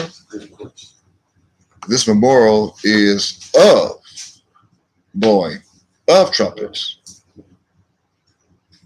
of which the of is positioned twice, right? See, they missed it. They've been reading this for a long time, and they missed of. Didn't even think of. How important is of? And for it to be positioned twice, it must have some importance. Well, this blowing came from the original Hebrew word known as tu'ara. Ter'ara, which is spelled from right to left, ta, resh, wab, ayin, he. Ter'aya. What does it mean? Here's what it means.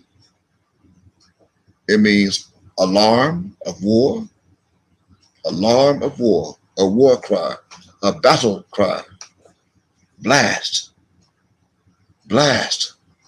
for march, a shout of joy with religious impulse in parentheses. It also means shout of joy in general in parentheses. You can find this in your Strong's Concordance on the reference H8643. Now, that means that this blowing is an alarm. So what is the alarm? This alarm is the alarm of war, Yes. as well as the war cry, and the battle cry that falls under the submissive law and care of memorial of blowing of these trumpets, which is also part of his root word, right? Yeah, but what's the root word? That now brings us to another question. Nope. The root word is blow. The root word of blowing is blow, B-L-O-W. That means whatever this blow is, then we know that this blow is connected to Mem.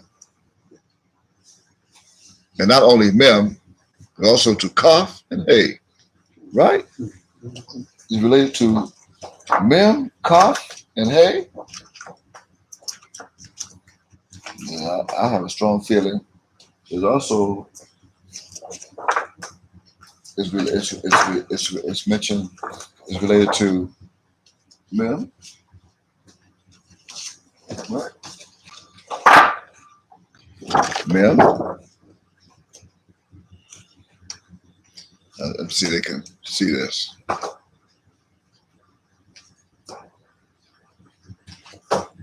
Now let's go back. We're going to go back. It's related to Mem, right? This is Mem. And like we just connected. We're gonna go back. Mem.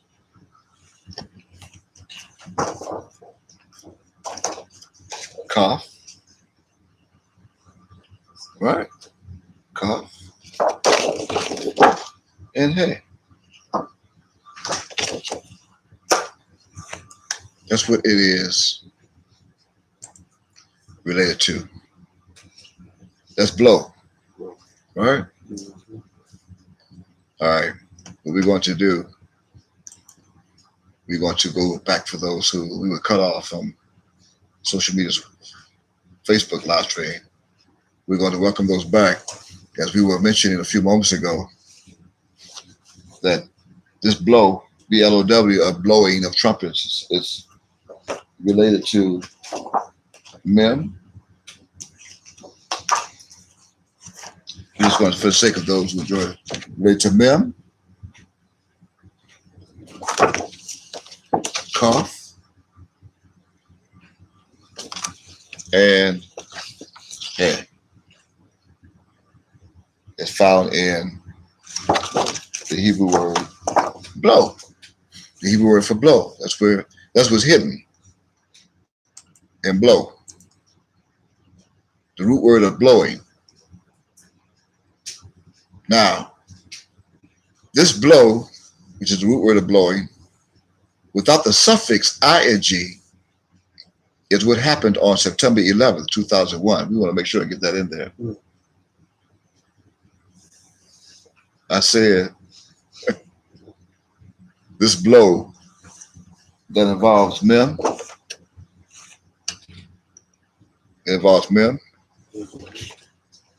cough,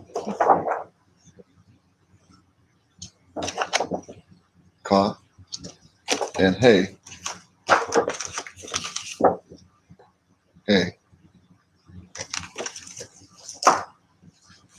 is a root word in the soldiers without the ing of what happened on September 11th, 2001, which was 18 years ago, this very same date of this Gregorian calendar, September 11th, 2019.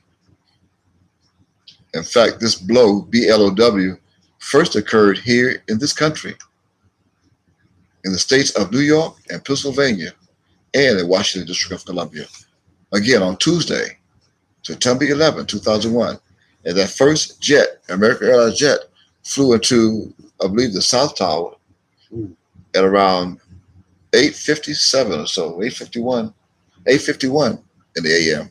I was watching from my bedroom, right there on Hampton Street, off of Mount Royal Avenue on Hampton Street, in Nassau, the Bahamas. I was watching it. Channel 7 News. On my way, preparing myself to go to the airport, Nassau International Airport, to come to Miami, to shop. Now today is known as, quote, the 9/11 attack on the United States of America, end quote. And the blast of this meeting for a march, occurred on Monday, April 15, 2013 in Boston, Massachusetts. But did you forget about that, the blast? That blast today from the past, the blast from the past is known as, quote, the Boston Marathon bombing, end quote. This comes from a memorial of blowing of trumpets, reminding you that that blast was truly under pressure, right? Two of them, which are called pressure cookers. It's under pressure. And as a result, that leaves you, Judah, Yehudi Yahweh, with a shout of joy like unto a religious impulse. Even a shout of joy in general. That now leaves the suffix of memorial, which means that those of the rial that was hidden and sealed in the English is now known as memorial, memorial, is now being revealed tonight by the Christ of Yahuwah, also known as Michael the Archangel that we just read in Jude, verse 9, who is loosing this rial, R-I-A-L, back to those of ISIS as what? As a basic monetary unit of Iran, Oman, and Yemen that are responsible for creating ISIS and ISIL at the time, who flew those American Airlines jets into the World Trade Towers, both of them, on Tuesday, September 11, 2001, that then fulfilled the money table of Rial, R-I-A-L, even of its less common spelling of R-I-Y-A-L. That is the basic monetary unit of Qatar and Saudi Arabia. That after the World Trade Towers were destroyed, and as a result, remember, World Trade Towers trade with commodities and Rial, which is the decision stopped billions of dollars that when those towers came down. Billions of dollars worth of business deals that largely halted the sale of Iran's crude oil internationally and sharply depreciated Iran's currency, as in the Ra'el, or IAL of Mem, M-E-M, at the memorial, and the O of Udawafe in the middle, which is infinite, infinity. And when you put that together in the right perspective, you have Mem, M-E-M, O of Udawafe, Ra'el, or IAL of Saudi Arabia, Iran, and Iraq. Memorial, blowing of trumpets. Another word that was hidden in the middle of this memorial is memo. Memo. That's short for memorandum that we heard earlier, right? Which is defined as what? A written proposal or reminder. I wrote Trump. Oh, excuse me. Wow, that slipped. I'm about to give out the trumpets. But I did. I wrote Trump. Praise the Lord. So where's the memo?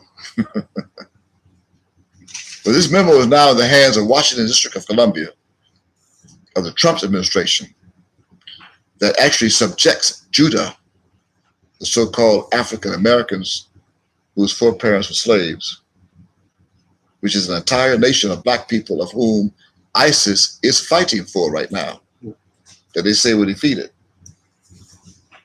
If you do not believe that, then go and ask John Bolton, the former National Security Advisor of Donald Trump. And that memo that has info on those black people of Judah who are also sojourning in the Bahamas. It's filled today. It's filed. That memo is in the file cabinet. The file cabinet of the King James Version Holy Bible's book called Jeremiah. Turn to that. Jeremiah chapter 14. And look at the fulfillment of Jeremiah chapter 14 and verse 1. That's happening in the Bahamas today, who is of Judah. Would you read that? Jeremiah chapter 14 verse 1? And see if this is not true. What does it say? And I quote, Uh-huh. the word of Yahweh that came to Jeremiah concerning the dirt. Hold it. Concerning the word earth? The dirt. Dearth. They have D in front of earth. Right. Wow. What is that? Some people read it, don't even know what it means. Right. What is dearth? Not dirt, not D-I-R-T. Dearth, D-E-A-R-T-H. Well, according to dictionary.com, you can look on it real quick. According to dictionary.com, this word of England is defined as, and I quote, a scarce supply. A scarce supply. A lack. A shortage of food. Famine. Right? Right. Is that what's going on down in the Bahamas? Exactly. Abaco, Marsh Harbor, Grand Bahama, Treasure Key, Heard him say we need more. Centerview. We need more supplies. And in the Middle English days, it was spelled D-E-R-T-H-E from Old England. But according to according to the American Heritage Dictionary of the English language, 5th edition, copyright 2016, that same word, dearth, is defined as, I quote, an inadequate amount, especially of food, scarcity, end quote. Now read verse 2 and see what they look like.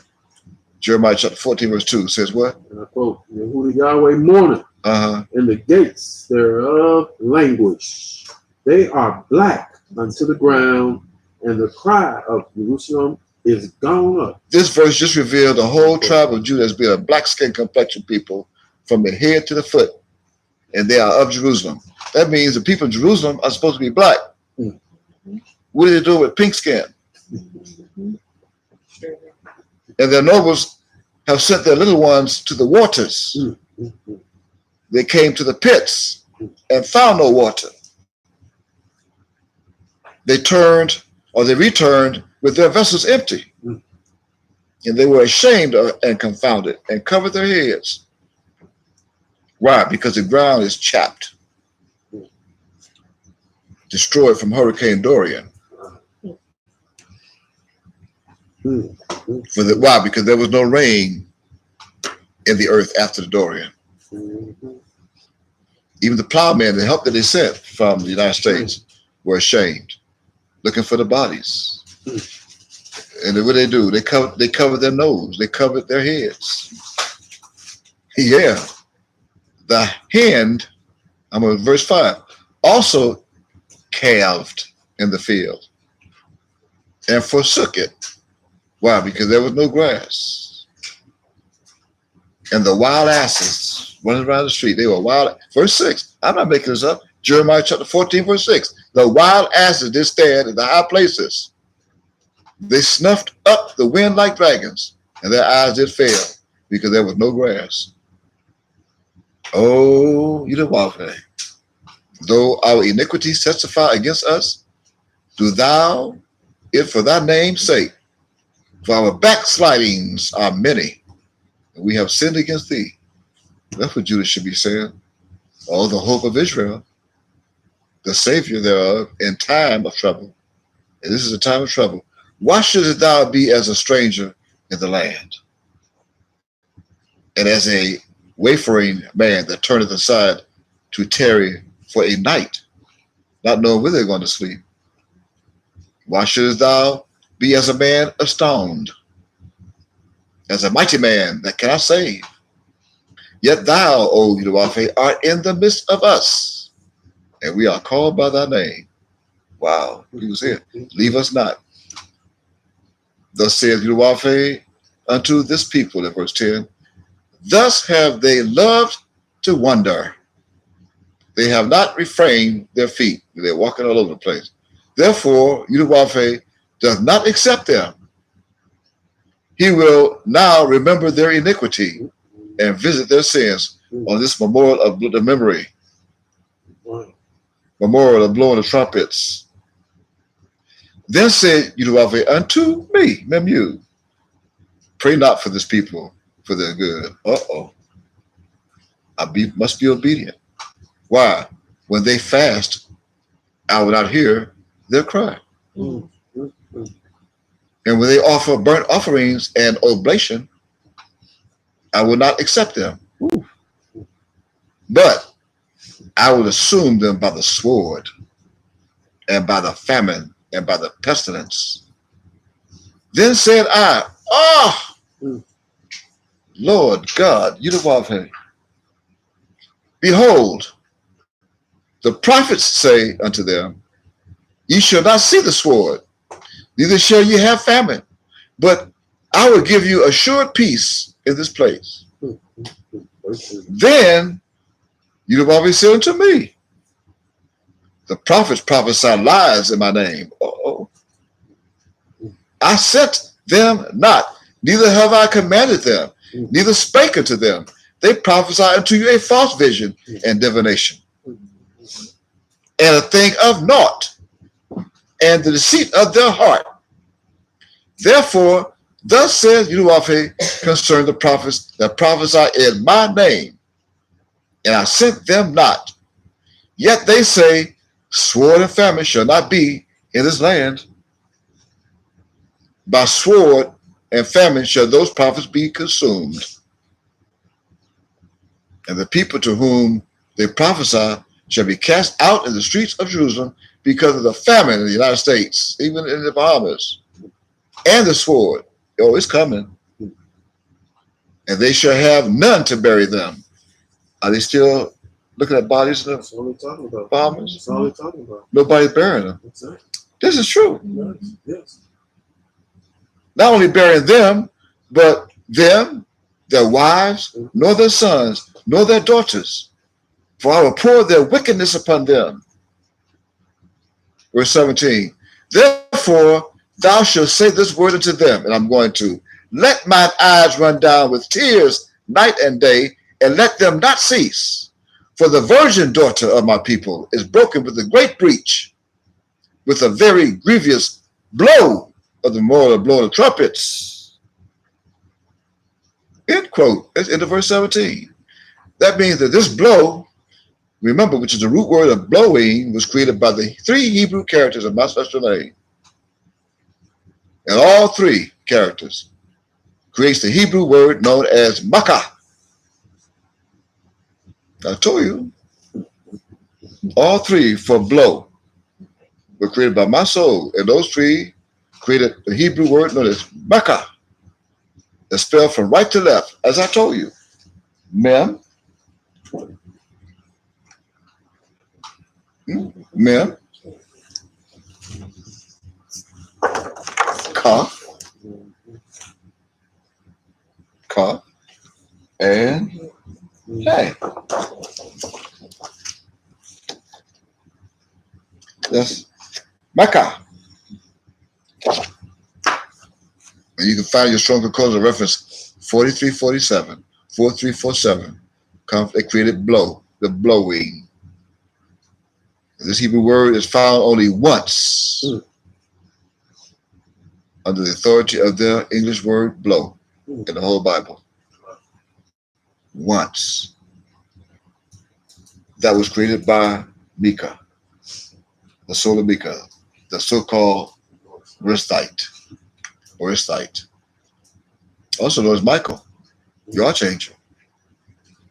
Also known as the son of Nun. And that once is right here, by the way, in case you look for it, in Jeremiah. It's found in Jeremiah chapter 14 and verse 17, blow, the last word of that chapter, chapter 14. Nevertheless, Mem, which is the 13th Hebrew symbol in order from Aleph, is a ruler of this English's blow, which was created from the Hebrew word makkah. That is the root word that's followed by what Hebrew symbol, you know? Mem? Nun, the 14th. Remember? Remember Nun? We have Nun here too, don't we? Yeah, Nun. 14. None. Okay, none. Now, that means what? That means that this none is also commanded with kaf and hey, that creates the Hebrew word known as nakah, which both Hebrew words means, you ready for this? It means to strike, to smite, to hit, to beat, to slay, to kill, to be stricken or smitten. It means to scourge, to slap, to clap, to applaud afterwards. Wow. To slay, to be wounded, to be fatally smitten, to be fatally attacked and captured with disease. Wow. I mean, so far we know what the is, one in particular. Memorial, we covered. Of, we covered, because not about, it's of. Ma'am. Blowing, we just covered. So we got memorial of blowing of what? Trumpets. What's the trumpets? What are the trumpets? In plural, remember. That means more than one, right? Right. Yes. But how many in total? Answer that question. How many in total? Well, someone said 7. Okay, yeah, 7. That was easy. Right? 7. Okay, well, then who are the 7? Since you know 7, who are the 7? I didn't say what. Who are the 7? Which are the what? The 7 angels. The other 7 angels. And all 7 angels are holding these trumpets at bay. Well, let's answer the question. Let's go to someone turn to.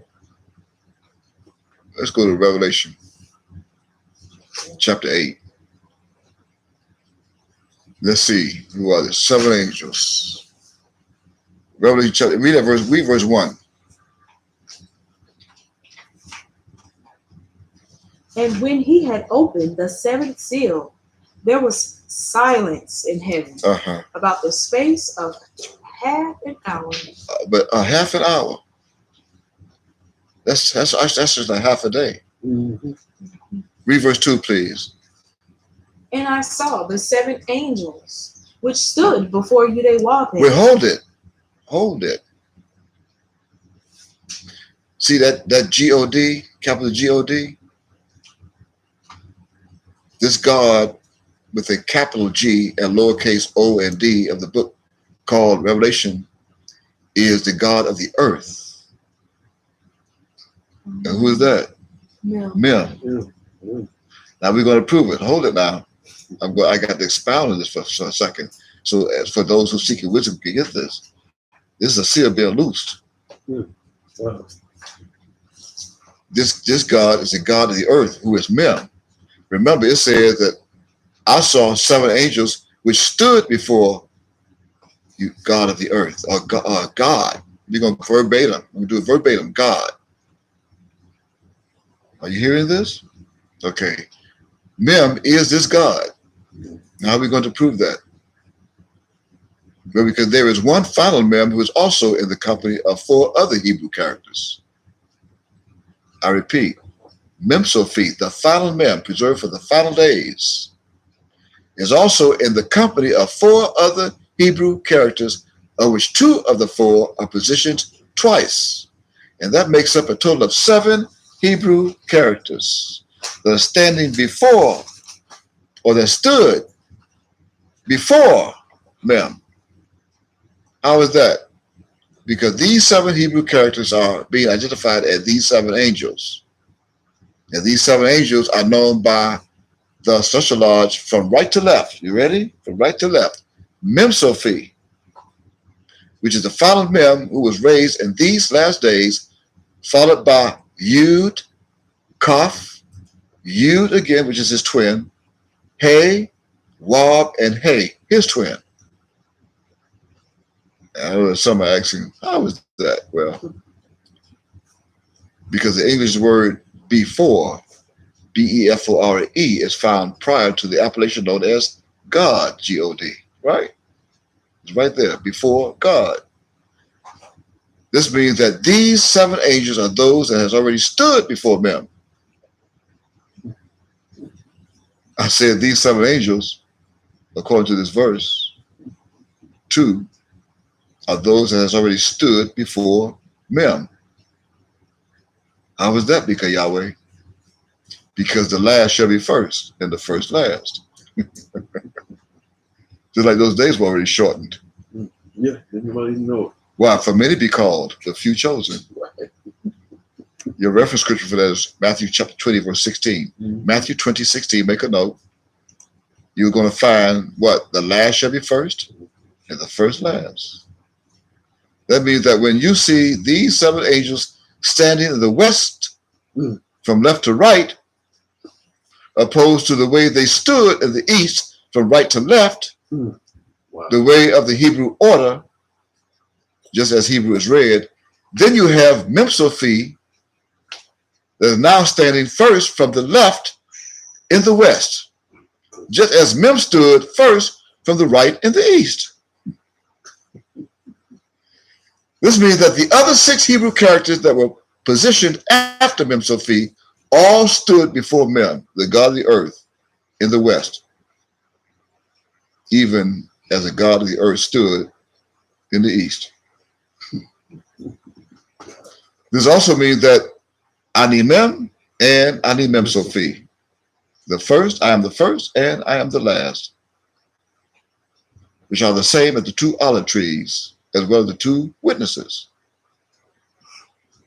And the first set of twins, known as Yud, that creates the English alphabet that symbolizes their letter known as I, are the 2 candlesticks. Now, this is proven in chapter 11 of Revelation and verses 3 and 4. And that says, I'm going to quote that. Revelation chapter 11, verses 3 and 4, that says, quote, "And I will give power unto my two witnesses, and they shall prophesy 1,260 days, clothed in sackcloth, opposed to clothed in linen, wearing white." Verse 4, "These are the two olive trees." What's olive trees? Right away, you think there are two olive trees like they put in the martinis. Olives. No. These are the two trees that lives. Mem and Mem Sophie. O live. O-L-I-V-E. Separate the O from the olive. You have two olive trees. Trees that are alive. Also known as the tree of life of Genesis chapter 2 and verse 8. And the two candlesticks standing before the God of the earth. Remember, as end quote in verse 4. Remember, these are candlesticks, not candles. They are waiting on the candles, the light, in the last days. And it's the same God of the earth that was revealed as Mem. Now we're going to ask Elisha about to continue to read on in chapter 8 and complete reading verse 2 so that we can see who they are and where they were given. And I saw the seven angels Uh-huh. which stood before Mem Yudkaf Yudewape, Uh-huh. and to them were given seven trumpets. Oh, the Lord will blow the trumpet. 7. Don't go nowhere because you're going to get your mind blown in a minute. See, blown, blow. I'm going to blow your mind. But they were given 7 trumpets. Yes, sir. Each angel, each Mem Sophie, Yud Kaf, Yud Wafe. Oh, read verse 3, please. And another angel came and stood at the altar, What? Having what? having a golden censer, Uh-huh. and there was given unto him much incense, Read on. that he should offer it with the prayers of all saints upon the golden altar which was before the throne. Okay, now hold it. This another angel is Mem. Remember, Mem Sophie is among the 6. This another angel is Mem. See?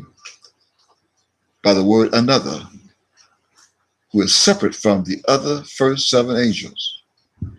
And he stood at the altar that they put A-L-T-A-R. That should be altar, A-L-T-E-R, which is gold. And this is the same golden altar that we placed those 5 days on that golden altar between March 11th and March 16th, 2019. That caused this incense to shorten those 5 days. And then took those 5 days off the golden altar on September 7th, 2019. That I have now offered the same incense with the prayers of all saints upon this golden altar, which was at one time before the throne of Yudawafe. Now read verse 4 and see the result of what happened to the incense. That's incense. I-N-S-E-N-S-E. They got you thinking it's some incense, but we don't burn incense. See the lying Jews? Mm-hmm. We don't burn incense. And the Christ sure is not going to burn any. See, this got to make sense, don't it? See, it makes sense. S-E-N-S-E. So I am incense with what makes sense. I am incense that makes sense. Read verse 4, please. And the smoke of the incense. Now see, that is incense again. I-N-S-E-N-S-E. That means that I am incense of what is happening today that is related to prophecy that involves these trumpets, all 7, that are now under the power of these 7 angels. Read, I'm telling you, these 7 angels are under power. They have the power of these 7 trumpets. Remember that. Read on, read verse 4, complete verse 4. Which came to do what? Which came with the prayers of the saints, Mm-hmm. ascended up before Yudewape, out of the Let's do it. out of the angel's hand. Okay. Now this God goes both ways. I, even I. Remember the I, the two eyes, the two witnesses? Okay, it's the same. I, even I, Yudawafe, remember you come to Yudawafe, that is present in the smoke, which is the same smoke of Isaiah chapter 51, verse 6. The same smoke, Isaiah 51, verse 6, that came from the Hebrew word known as Ashan. Ashan, that means to be angry and to be wroth. Remember you read it earlier in Jeremiah? You better believe that I am wroth, and my is wroth right now, wrath, angry with these trumpets. Not the angels. He is angry with the trumpets. Read verse 5. And the angel took the censer and filled it with fire. I gotta make sense. So I'm going to take this sense and fill it with the fire of this altar that I'm altering. And do what? And did what? And cast it where? And cast it into the earth. Cast it into the earth, not on the earth. Into. It's going to go into the earth. This earth is human form. Into the earth of the minds of my people. Because when that happens, then the human form is going to take over and something will come out of their mouth that says what? And there were what?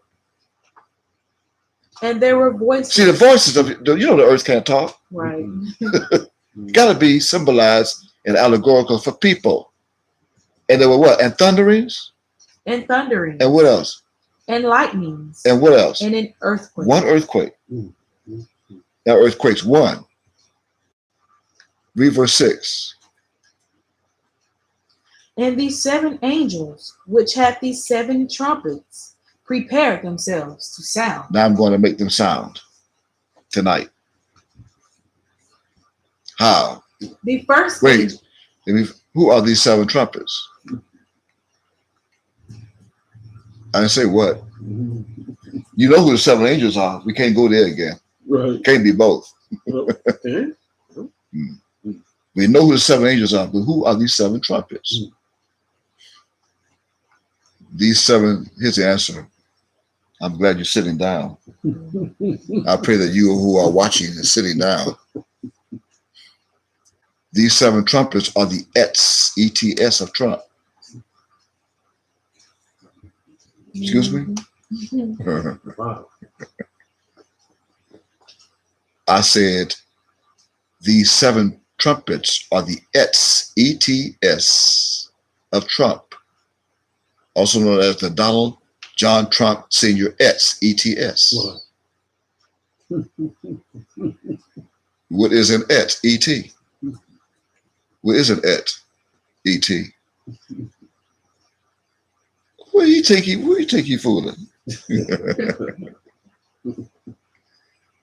This ET, ET is an English suffix that is defined in the Merriam-Webster's dictionary with 3 meanings. The first meaning is an abbreviation that means Eastern Time, ET. That means that this Trump leader of his ETs will be residing in the east of the land, where the 7 angels will also be observing Eastern Daylight Time. The second meaning of ET, ET is an English's noun and suffix that is also defined as, I quote, a small one, end quote. A small one. That means that this ET is and from a big leader, a bigger one, whose surname is Trump, Trump, the father of the smaller ones that he is. And finally, the third meaning of ET is an English's noun and suffix that is also defined as, quote, a group, end quote. This means that this ET in plural as an ETS are all of them, all 7 of them. And they are from their own leader, whose surname is Trump, Trump, the father and husband of this group that will now make them the trumpets. And this prophecy and this observance can only be fulfilled during the 40th year of this generation, when this trump would be in a leader position of the same land where Judah would be. That I have to remind you to blow this trumpet, these trumpets, blow as a memorial, Judah, that you were killed into these trumpets in slavery. Now, please allow us to introduce these trumpets to you as follows. The first is Donald John Trump Jr. Donald John Trump Jr. The second is Ivanka Trump. The third is Eric Trump. The fourth is Tiffany Trump. The fifth is Barron Trump. The sixth is Robert Trump. And finally, the seventh Trump, it is John George Trump. These are the seven trumpets, the its of Trump. And all seven are known in prophecy as the seven trumpets that you are to observe as the memorial of blowing of trumpets.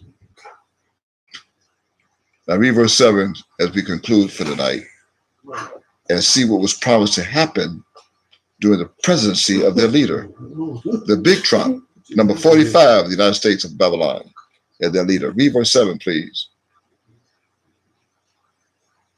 What? And the what? The first angel sounded. And the first angel sounded, and there followed hail And what else? and fire mingled with blood. And they what? And they were cast upon the earth, and the third part of trees was burnt up, and all green grass was burnt up. Now go look at the west of this country and see what's going on in about 7 or 8 states. Sure. Right. And don't forget about the hail and the fire mingled with blood that's going on in this country right now. Verse 8 says what? And the second angel sounded, and as it were a great mountain burning with fire, Like a volcano? was cast into the sea. And what else? And the third part of the sea became blood. The sea is people, too. A third, 2/3 of all the land should be cut off and die. 2 parts. And the third of the part of the creatures which were in the sea. Don't you see how some fish are popping up on the coast of Florida? Belly up, Yeah. And what else? Like they died. They are. And they died. And the third part of the ships were destroyed. It's coming. It's happening too. And the third angel sounded, and there fell a great star from heaven, burning as it were a lamp. And it fell upon the third part of the rivers and upon the fountains of water. It's coming. Somebody already fell. And the name of the star is called Wormwood. And the third part of the waters became wormwood, and many men died of the waters because they were made bitter. I am showing you things that must shortly come to pass. And the fourth angel sounded, and the third part of the sun was smitten, and the third part of the moon, and the third part of the stars, so as the third part of them was darkened, and the day shone not for a third part of it, and the night likewise. This is the third day. It's coming. And read the final verse. What's the number? 13. The last verse is 13. As in Mem Sophie? Wonder why they segmented this to be 13. It's dreadful. Would you read that, please? And I beheld. And what? And heard an angel flying through the midst of heaven, saying with a loud voice, Whoa, whoa, whoa. To the inhabitants of the earth by reason of the other voices of the trumpet. Of the trumpet. One. Of the 3. All of a sudden we have 1 trumpet. Right. Out of 7. Right. Of the 3 and angels which are yet to sound. Period. Of things that's coming. Trumpet. Praise Wafe. Trumpet family. Praise Wafe. At this time, I'd like to thank those who were with us tonight as we brought to you this very important message and revelation that was promised to ye and to you that you would get today, Yahuwah Yahweh. We are encouraging you to continue to join us as we bring to you some more revelations and some important messages that you need from the Celestial Lodge. And we're going to go to our editorial. I'm looking now at the timeline. I'm looking at my timeline. I see someone named Marva Williams that says, I'm reading what she said, I have a roommate that's going to have cancer surgery on Friday. Marva Williams, well, if you're still with me, if you can hear this, you're with us, Marva Williams. What I would like for you to do is give me the name of your roommate, the hospital that she is going to have the surgery on Friday. I'm going to need to talk with her. Not that I want to. Don't miscomprehend what I'm saying, Martha Williams. I do not want to talk to her. The Lord is your shepherd. Thou shalt not want. I need to talk with your roommate. Remember that. That's Psalm chapter 23. The Lord, as you've been saying all of your life, the Lord is my shepherd. I shall not want. Why? How come the Lord is your shepherd and all of a sudden you don't want him? Because you need him. You need your shepherd. I do not want to talk to your roommate. I need to talk to your roommate, and I'll do it over the phone. But what you need to do is send me the information. If you have to message me on Messenger, then do it. And you have between tonight and tomorrow, because we need, time is short. So please contact me. If you send me another message, that's fine. But I need to speak with your roommate. My voice needs to get to her ears, even if it's in the United States. I mean, in Europe. I need to talk with your roommate. And I need to know the name of the hospital, the name of the doctor who's going to do the surgery, and where that surgery is going to be performed on her body. Praise the Lord. You'll be in strict confidence. I promise you that. I give my word. You have my word that the conversation will be strictly in confidence, except for the United States government, who will be eavesdropping on your telephone. I'm warning you in advance. They will be listening.